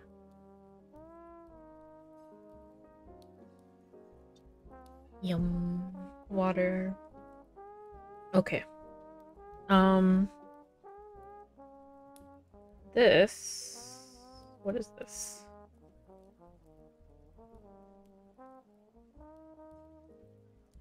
What am I doing? Wait a minute. There's something terribly wrong here. Did I mess up somewhere really early? What are you, string? Hold on. I'm just gonna undo this completely so I can take a good look at this. This is 1. Oh right, one thing has 3. Okay, one thing is a little funky. There's like 3 together here. Well, there's 4 together here. Wait, what is going on? Hold on.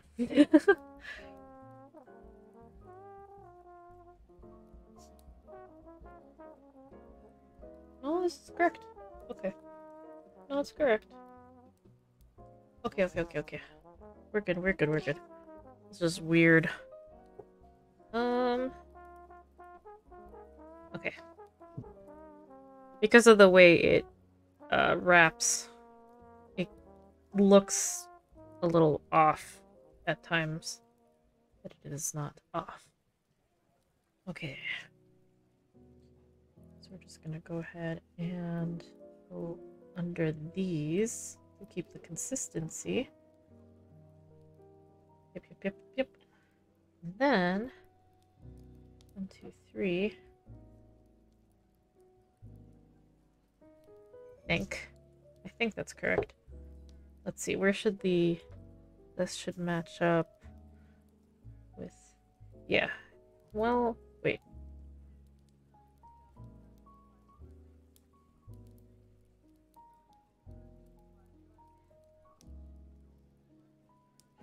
Let's see if it's correct. We're just gonna roll with it. It's always a little hard at the very end. 1, 2, 3.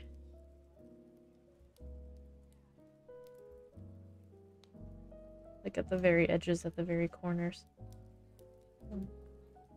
I will worry about untwisting in a second after I make sure I'm doing this correctly. 2, 3, 4. Okay, yes. Now we're good. We are good. Yay! Counting is surprisingly difficult.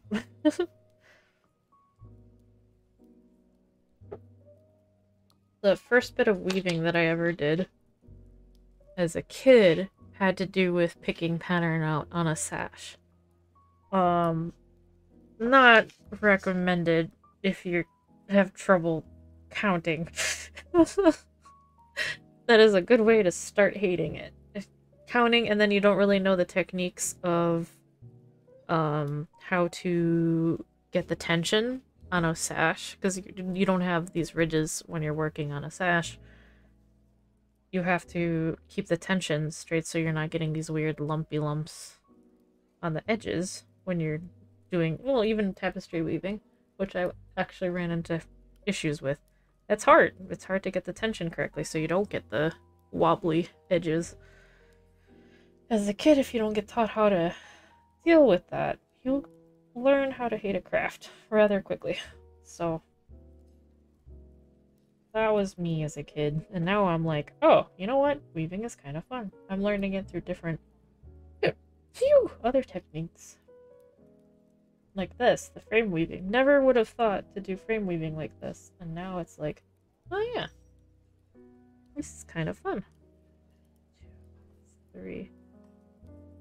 The fact that you can literally get a frame from anywhere and just wrap it like this with a design is very cool to me. 1, 2, 3. So this is the 3rd frame that I'm doing, and it's through the Crafters box, subscription box, for crafts every month. And I think it was from last year or the year before that they offered this.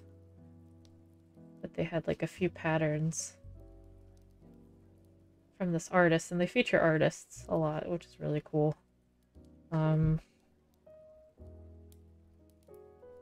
Like every month they feature artists for the kits, and this is like from the patterns are from Hello Hydrangea, actually.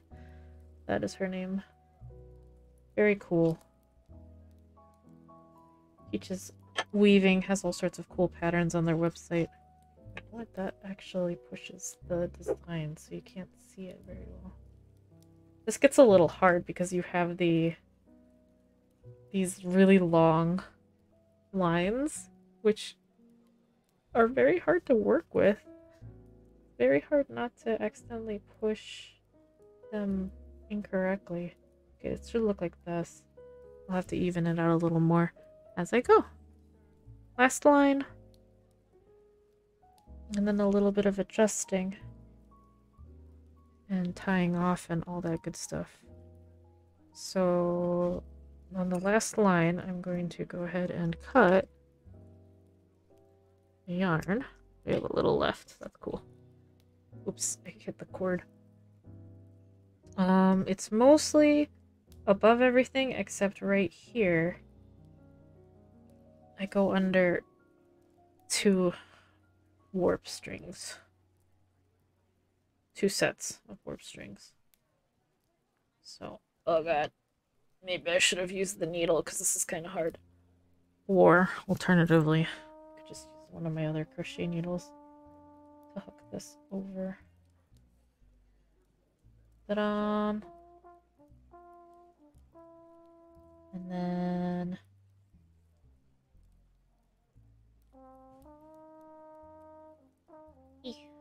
yeah, nice.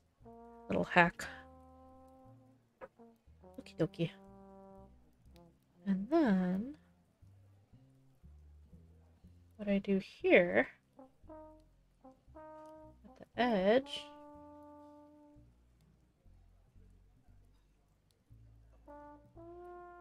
is pull completely through the loop, and I whoop, and then I go back through here.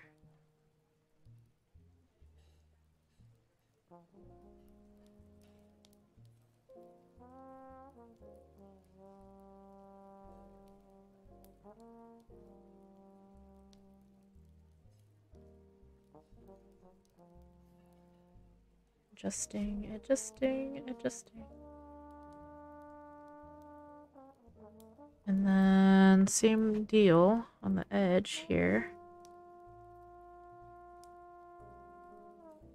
And there we go. And now I need to go to the back and tie a knot and tuck. So I'm gonna go ahead and do that. I'm gonna make this shorter. Or my scissors. There's my scissors. Like, where did you go? Make this shorter so it's easier to work with.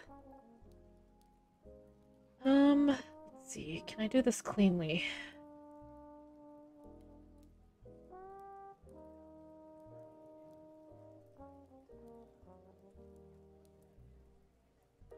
Yes, I can. Cool. Nice.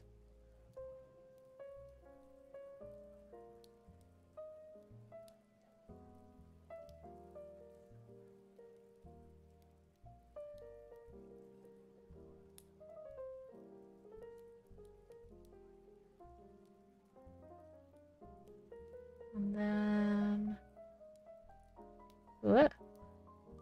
Hide the thread. Or the end, not the thread. Well, I mean, it is thread. So totally still same thing. Okay. So there's that. And then this one is already tied down. So all I need to do is hide the end.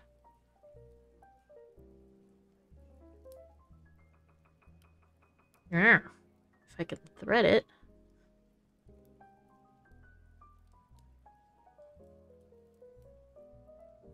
Okay. Just tuck under. I'm trying to. There we go. I'm trying to poke it through. There we go. This needle, it saves me. Because even with a lace corsetting for like a piece of clothing that I have, it falls through the holes and I can't easily put it through, but with that needle I can lace back up and it's so nice. So nice. I hope I never lose it because it's the perfect width. Okay, I don't have to do too much adjusting. This uh-oh, why is this twisting? This wasn't twisting before. Hi, cat. Well, it's not completely twisting. I think it got a little twisted when I did the corsetry. Or not the corsetry. The chin stitch. Oh no, food. Oh. Did Vivi notice the food?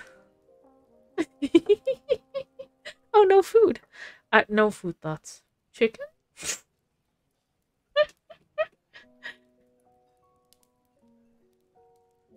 You wanted Sichuan, so I'm not for spicy.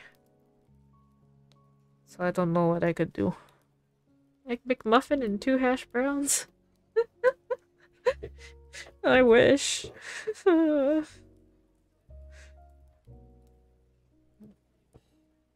You know, it doesn't look that uneven. Like, I don't think I have to bring it up. I think I can get away with about where it is. Need a little bit of adjustment. No thoughts. Stomach empty. Uh-oh. I also have no thoughts. It's twisting a tiny bit more than I'd like it to on these long things, but I think that's just kind of a problem with the long stretches. That's why I don't really like working with this long of a gap. I like integrating it more. But, hey, look at that. So this technique is actually used for chairs. Like, you literally weave, you've got a frame of a chair and then you can sit on it. But obviously this is not for human sitting. Cat, do you want to sit on this? Because you've already sat on it. Hi. She's like, what? Hello? Hi. Yep, that's what I thought. Come here. You're... Yeah, hello. Cat love. The cat says hi. I zero food thoughts. Just chicken.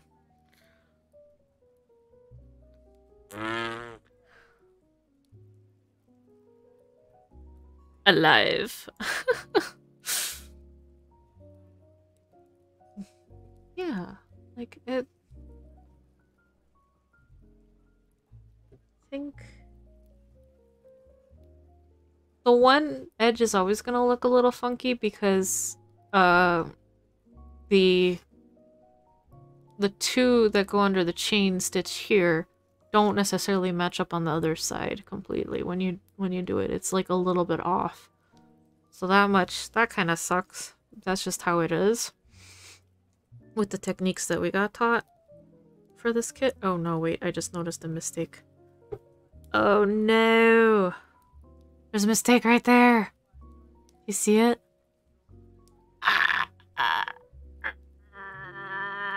And I can't fix it right now because I already tied off and I just noticed it! We're gonna pretend like it's not there because I can't fix it. Hi, cat.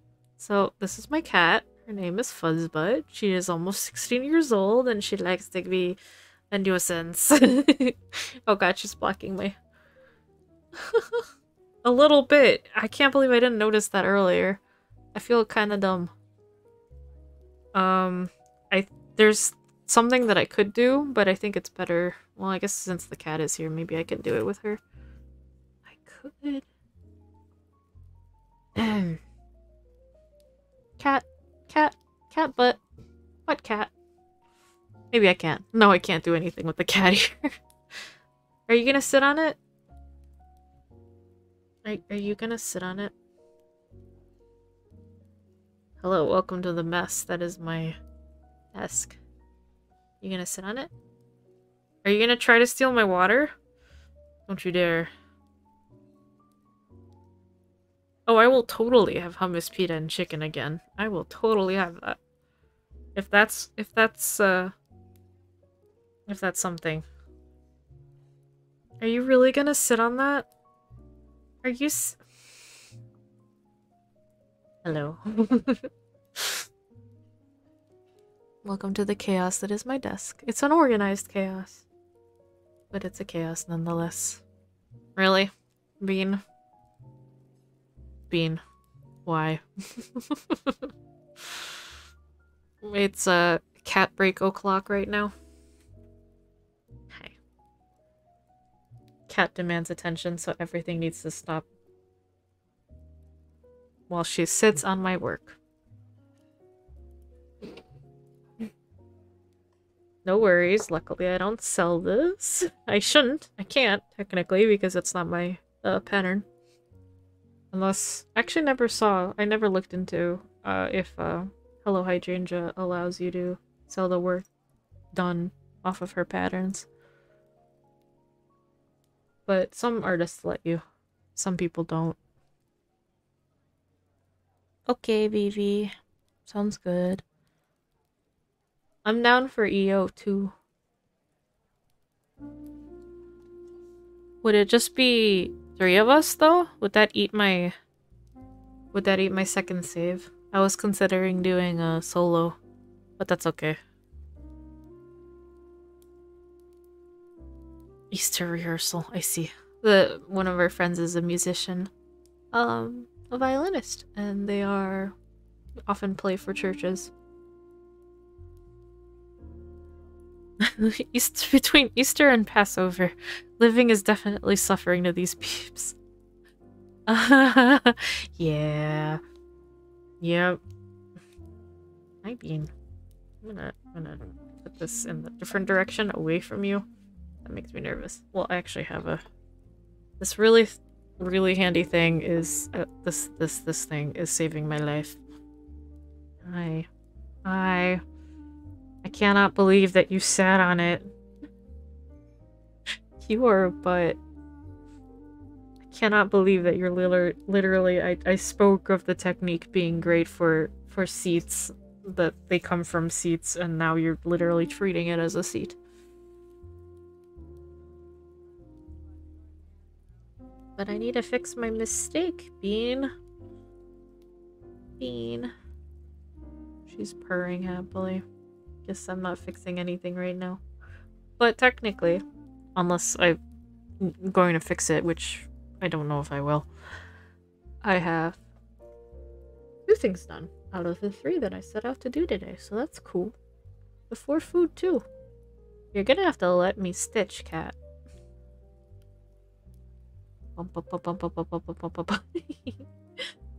Hi.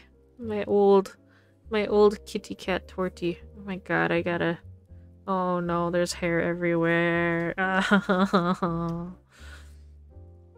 That's okay, that is what my desk vacuum exists for.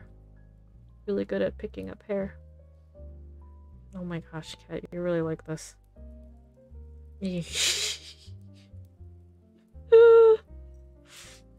I need to brush you.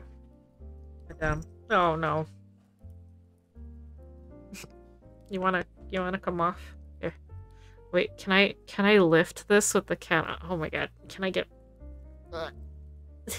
Can I lift this? I can. We are transporting a fuzzbean. We are transporting a fuzzbean. Okay, there you go. It worked. Yay.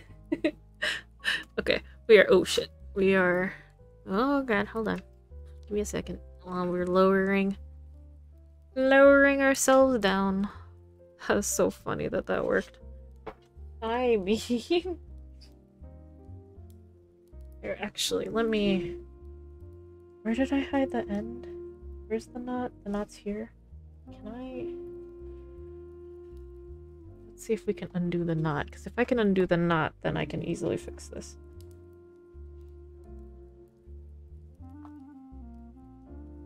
I can. This should actually be doable. That was really funny that I was able to lift her. Oh, lift the whole thing. Sure. Unless it's super acidic, though. Preferably nothing super acidic.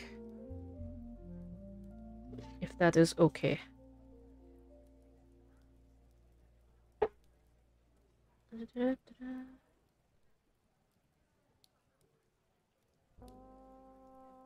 What size is this? 4? 4. I need to keep these separated from the crappy crochets needles that I got from Amazon. Unfortunately, not a good place to get some tools unless you get specific, like, the brand name, because the sizing doesn't match up. Which doesn't matter necessarily, but if you're being particular, that can be a little bit of a problem. Wait a minute, hold on. Why is this? Oh, I still have it twisted, that's why it's not coming. Okay. Where are you? Okay. Should be fine. Alright, let's fix this, shall we? Luckily, it's the top one, so I don't have to undo it much. Yay! Look at that. Okay. So, we're going to grab the needle, fix this.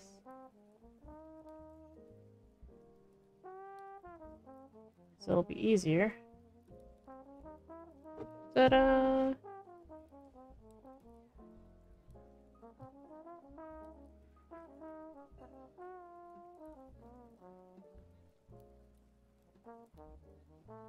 Alright, and now I don't have a lot of extra to work with, so I'm gonna have to do the knot a little bit closer than what I had before.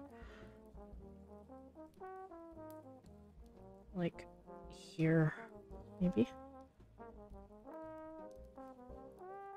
Let's see if I can tuck this. Okay.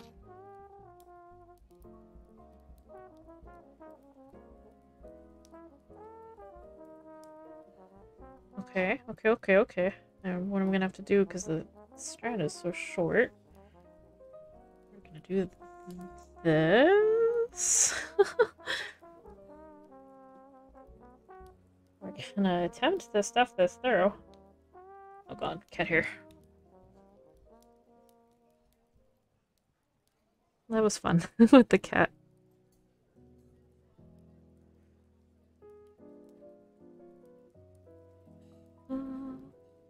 Come on, gotta twist this a little bit more so it doesn't split as much.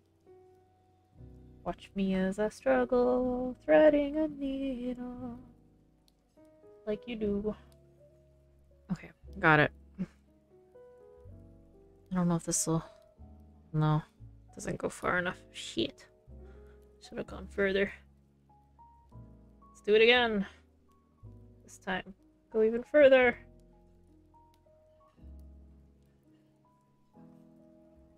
Oh gosh. Okay. I mean, I could just not do this and cut it, but what if I have to undo it again? You know what? Screw it. We're cutting it. I don't know if I have to undo it again, then that's gonna be a decision I make. I have 2 of these scissors. One has washi tape on it. Because this one I use for goldwork threads. Exclusively. Well, not exclusively. Correction. I use the other one exclusively for just thread. Thin threads. And I use this one for yarn or goldwork threads because goldwork threads, metal threads, will have wear and tear on the blades after over time. Okay. I fixed it. I fixed it. And it is cat approved. Considering. So we're done with that. Yay!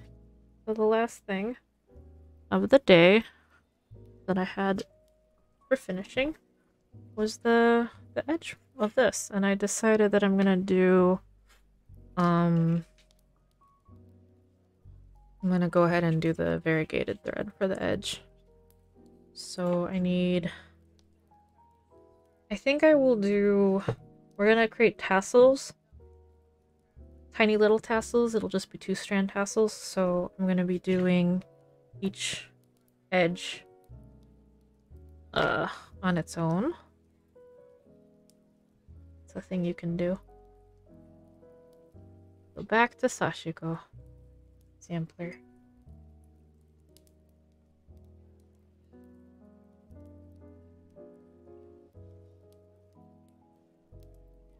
And I'm going to hopefully not get annoyed at the short bit. I think I'll be okay. I usually use a longer one, but I think this will do. This is a long enough one for what I usually like working with. So I'm gonna start like so. You're not gonna see it on the other side much, if at all, because it's very hard to pierce through. There's 4 layers at the very end. I'm poking a little bit of it. I'm not particular about making it perfect, so it's gonna look a little uneven. I'm just doing this for fun. But this is how one usually does sashiko. They pile a bunch of thread, or cloth, fabric on the needle, and then you push it through with the thimble. That's usually metal, but I have to use a leather one. It's more comfortable for me. And because we're going through a lot of fabric, it's a little harder to get through than usual. Usually it's just 2 pieces of fabric that you're going through.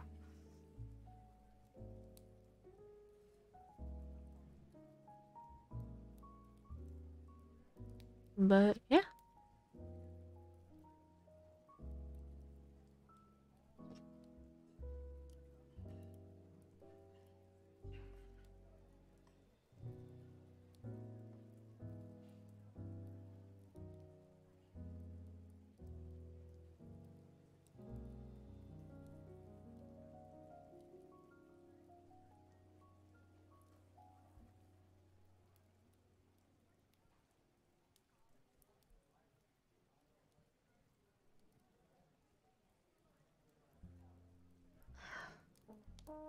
I'm gonna do this piecemeal because the needle is only so long. It's gonna look a little uneven because my edge is a little uneven. So it's gonna look like I'm wobbling, but I'm in fact not. I'm following the marked lines.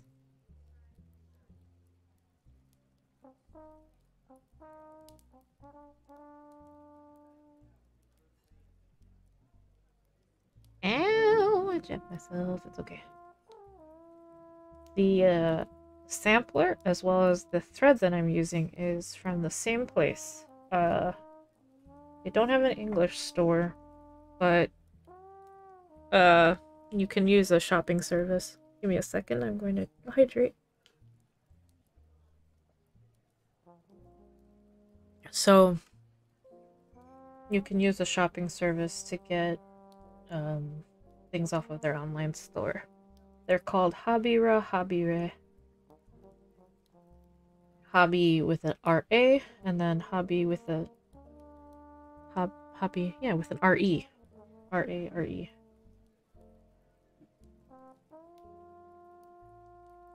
And they have quite a few really cool kits. I was supposed to finish it a year and a half ago. There was a bag that I was making. Sashiko bag. That's on the top of one of the top of the list things for finishing. Why have I not finished things? Because I took on too much.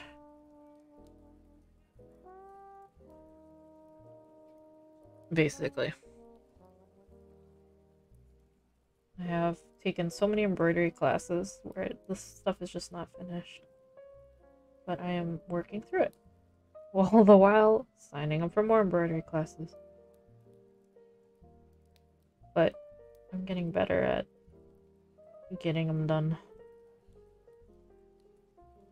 It's hard when the classes themselves don't, at least the video ones, don't have enough time in class to finish a project. You have to do a lot of it offline, so to speak.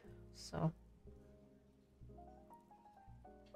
it's not so much that I don't have the motivation to do it, it's just that the embroidery takes a really long time, so it just takes a ridiculous amount of time to finish this stuff. What is this pink?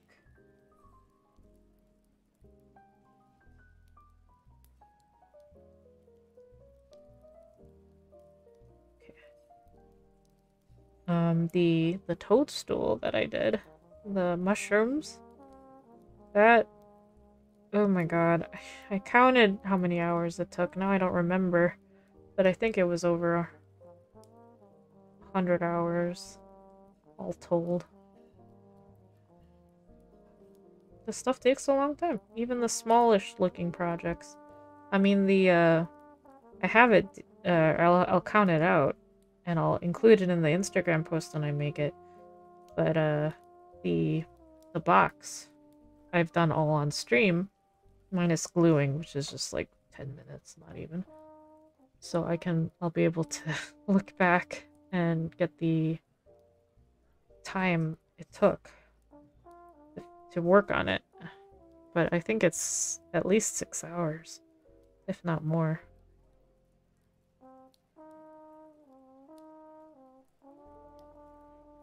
Okay, so here's my thread, and we're gonna leave the ends loose like this for now. There's one. Let's see how it's uneven. That's because the way I stitched it when I put it together, I didn't do a very good job by hand. But that's just that's me. I'm not a stitcher. That's why most of the stuff that I do actually sell isn't stitched. This stuff I do for fun. Boy, howdy, has it been very good to just make stuff for myself. But I still have a shop. Still am filling stuff in there. Just haven't made anything new in a little bit. Like, new as in new designs. Maybe one day. I know I do need to do the, make bear ears again. Kitty ears, finally. The fuzzy headbands that I used to make. I need to do that. Oh, it's so thick.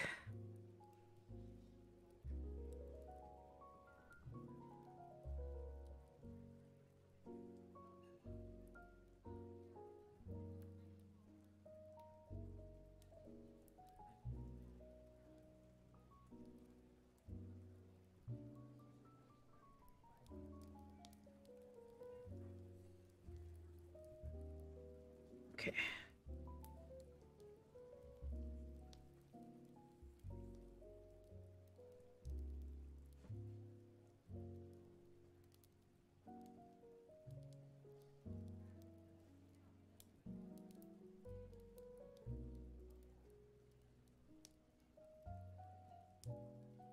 Wow. So thick, so thick, so thick.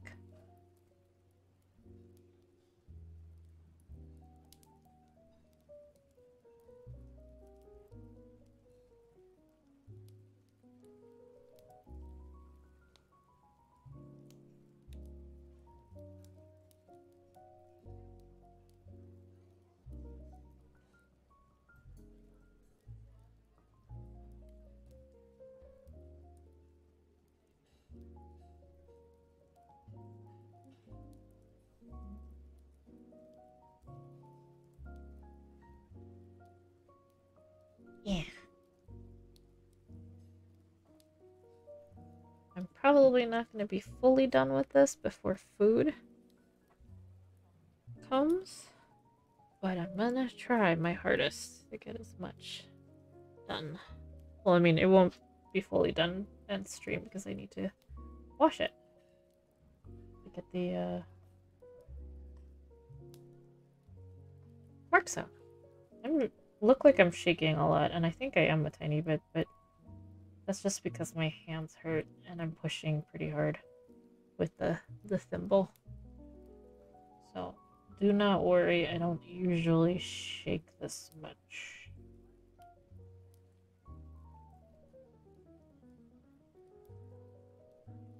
Maybe I'm just being self-conscious. I don't know. Hand cam is hard, okay.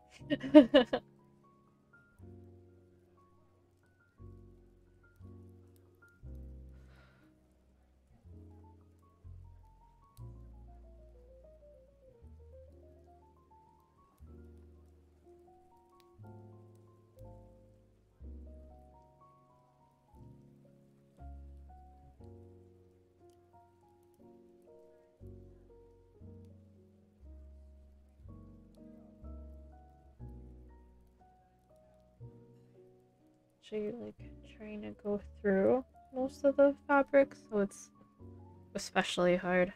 I'm trying. I'm not necessarily succeeding, but the extra reinforcement is always good at the ends, especially if you plan to use something heavy duty.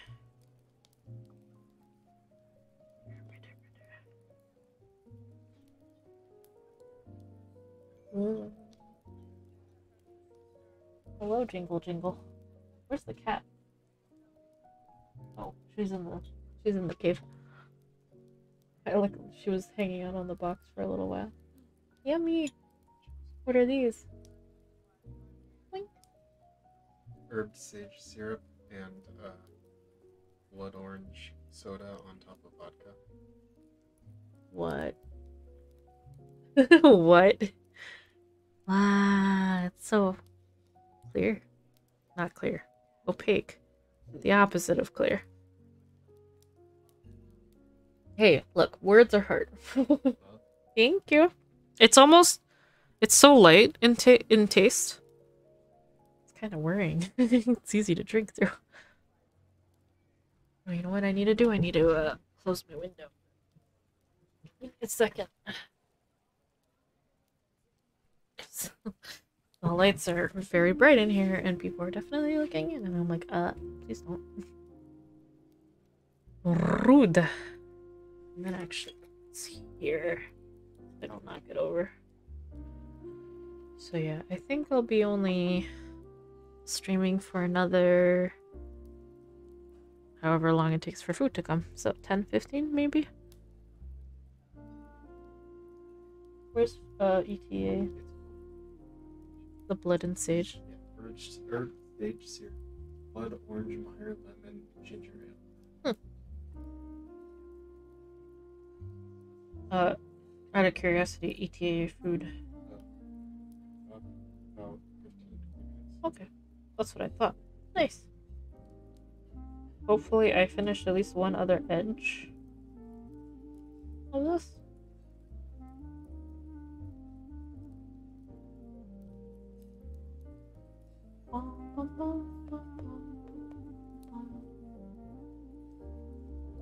Do I literally have 3 drinks on my desk now? Yes, yes I do. The life of a crafter. Who is neurodivergent.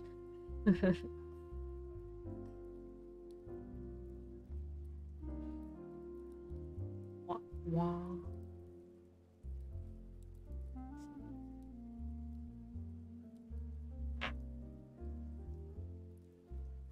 Alright.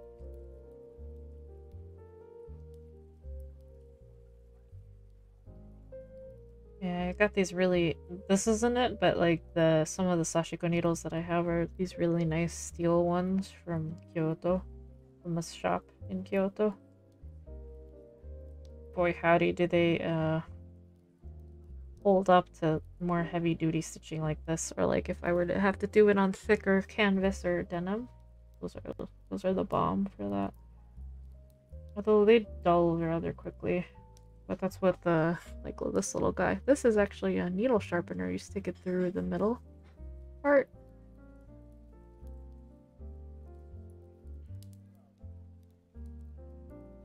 It acts like the old school strawberries that were in pincushions. And the ones nowadays are just full of like cotton and whatnot, but the old ones used to be full of the some cases it was just sand that did it. In some other cases I forget what the material was. It's the same stuff that dentists use on teeth. But I don't remember the specific. Again, me and names do not remember very well. Oh gosh, oh gosh, oh gosh. Ah, reached the end. 2 more sides. Holy shit, this is very tiring on the hand. Okay, cool. Alright. So, at the end, right, we have at least one corner done. I do a little knot. Excuse me. I boiped.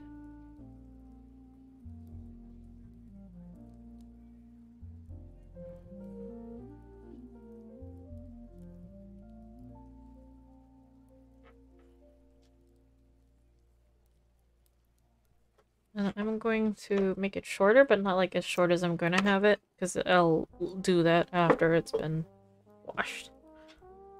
But yeah, there's one corner.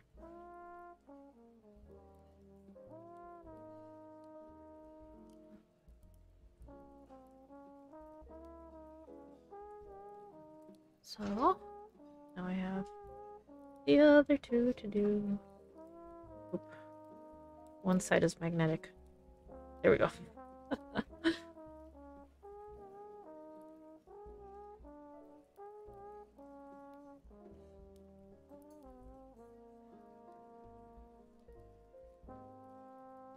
And this threader is fantastic for some of these, for the Sashiko needles. And usually it's really good for needles until you start getting, what is it, the chenille needles that have the really small holes. Then I need to use like the little machine thing that I have. Threading machine.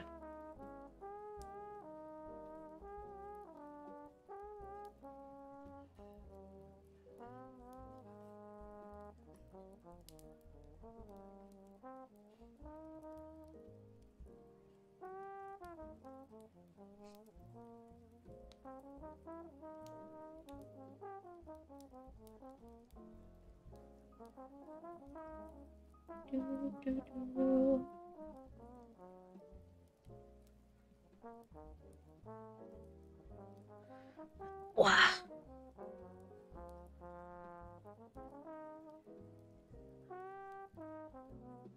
Using the cutting board is really nice because I can push against it and not worry about wrecking my desk. And I'm saving my hands as a result. Because of the thickness of this fabric.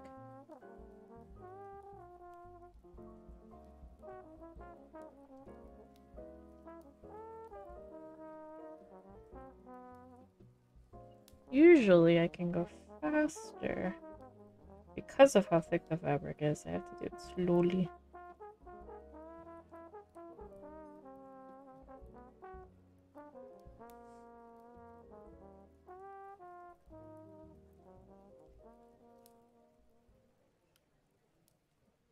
Oh no. I entered in my needle.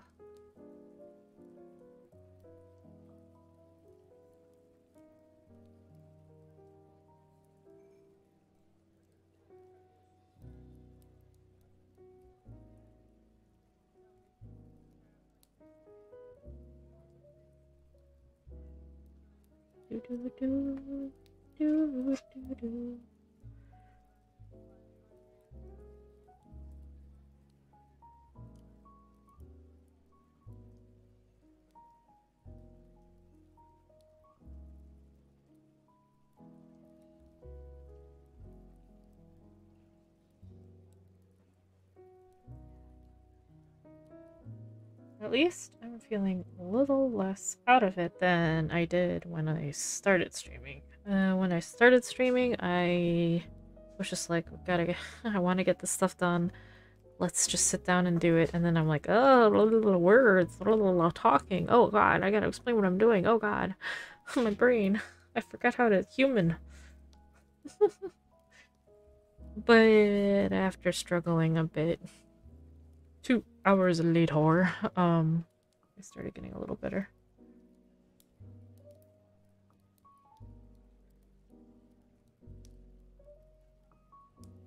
But, like, I use these streams mostly to stay accountable, get stuff done, body double.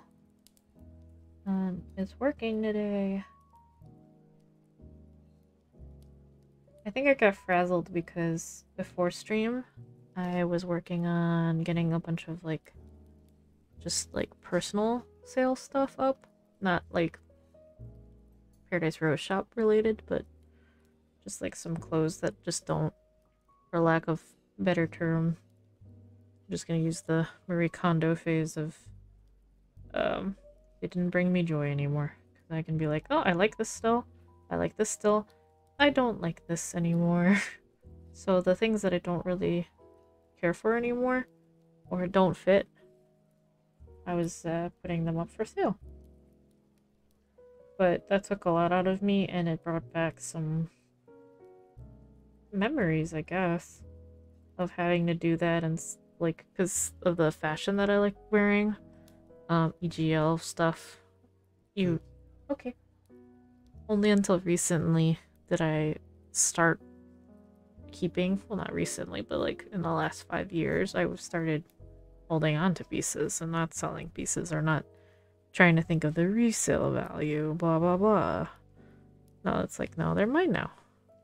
But there's stress associated in selling anything, which is why it grinds my gears a little bit when people are like, when are you gonna sell? Well, not when people come in here and ask if I'm gonna sell. That's fine, because that's makes sense. But like when family members come by and or not come by here, but like talk to me, and they're like, are you gonna start selling this stuff? Like, are you gonna get into it? And I'm just like, I just want to enjoy the process of making it, and a lot of these things aren't my intellectual property, so I don't feel right selling it. They are patterns that aren't mine, that I might not necessarily have permission for. In some cases you do. Like, I think, well, I don't know, but I think these samplers finished. I think you could, as long as you don't claim that you designed them, but that you made them, like did the craft, the stitching part, I think you can sell them.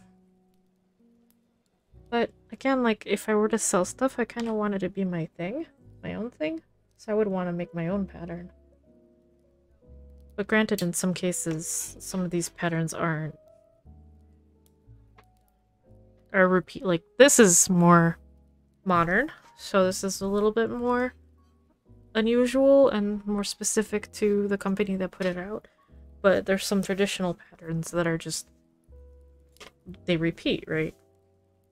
Okay, so here's the two knotted. I have this left, but food came. So that's, I'm almost done. I wasn't planning to do the edge on stream, so technically I'm done. Did everything that I was gonna do. Hopefully I'll be back doing this. Hopefully tomorrow. Hopefully. I'd like to work on the sampler.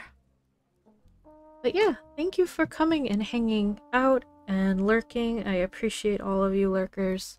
Good body double time really helps out to just stay focused and churn out a bunch of this stuff. So, Alright, I have a Discord. It's !Discord. It's been neglected and it's quiet, but I'm trying really hard and I need people. I need bodies to join to post and such, but we'll see if that pans out into anything. That's just more I need to post myself a little more because I haven't updated on some of the stuff that I was working on recently. But yeah, I'll hopefully post this stuff on there. But this stuff will go on IG for sure. I'm gonna go eat and relax a little bit and then finish this. And then put this in water. I might film the process. We'll see. I don't know. But yeah, okay. So, thank you for coming. And that's my shenanigan stuff, shop-specific stuff. This stuff isn't stuff that I sell in my shop, but I sell like EGL fashion accessory kind of stuff up there. If you want to check it out, you're more than welcome to. No pressure. No pressure at all. Just hanging out matters a lot and is really nice and cozy. Okay, I gotta skedaddle, so I won't be raiding. But I just wanted to say thank you and good night, and hopefully see you tomorrow. Bye.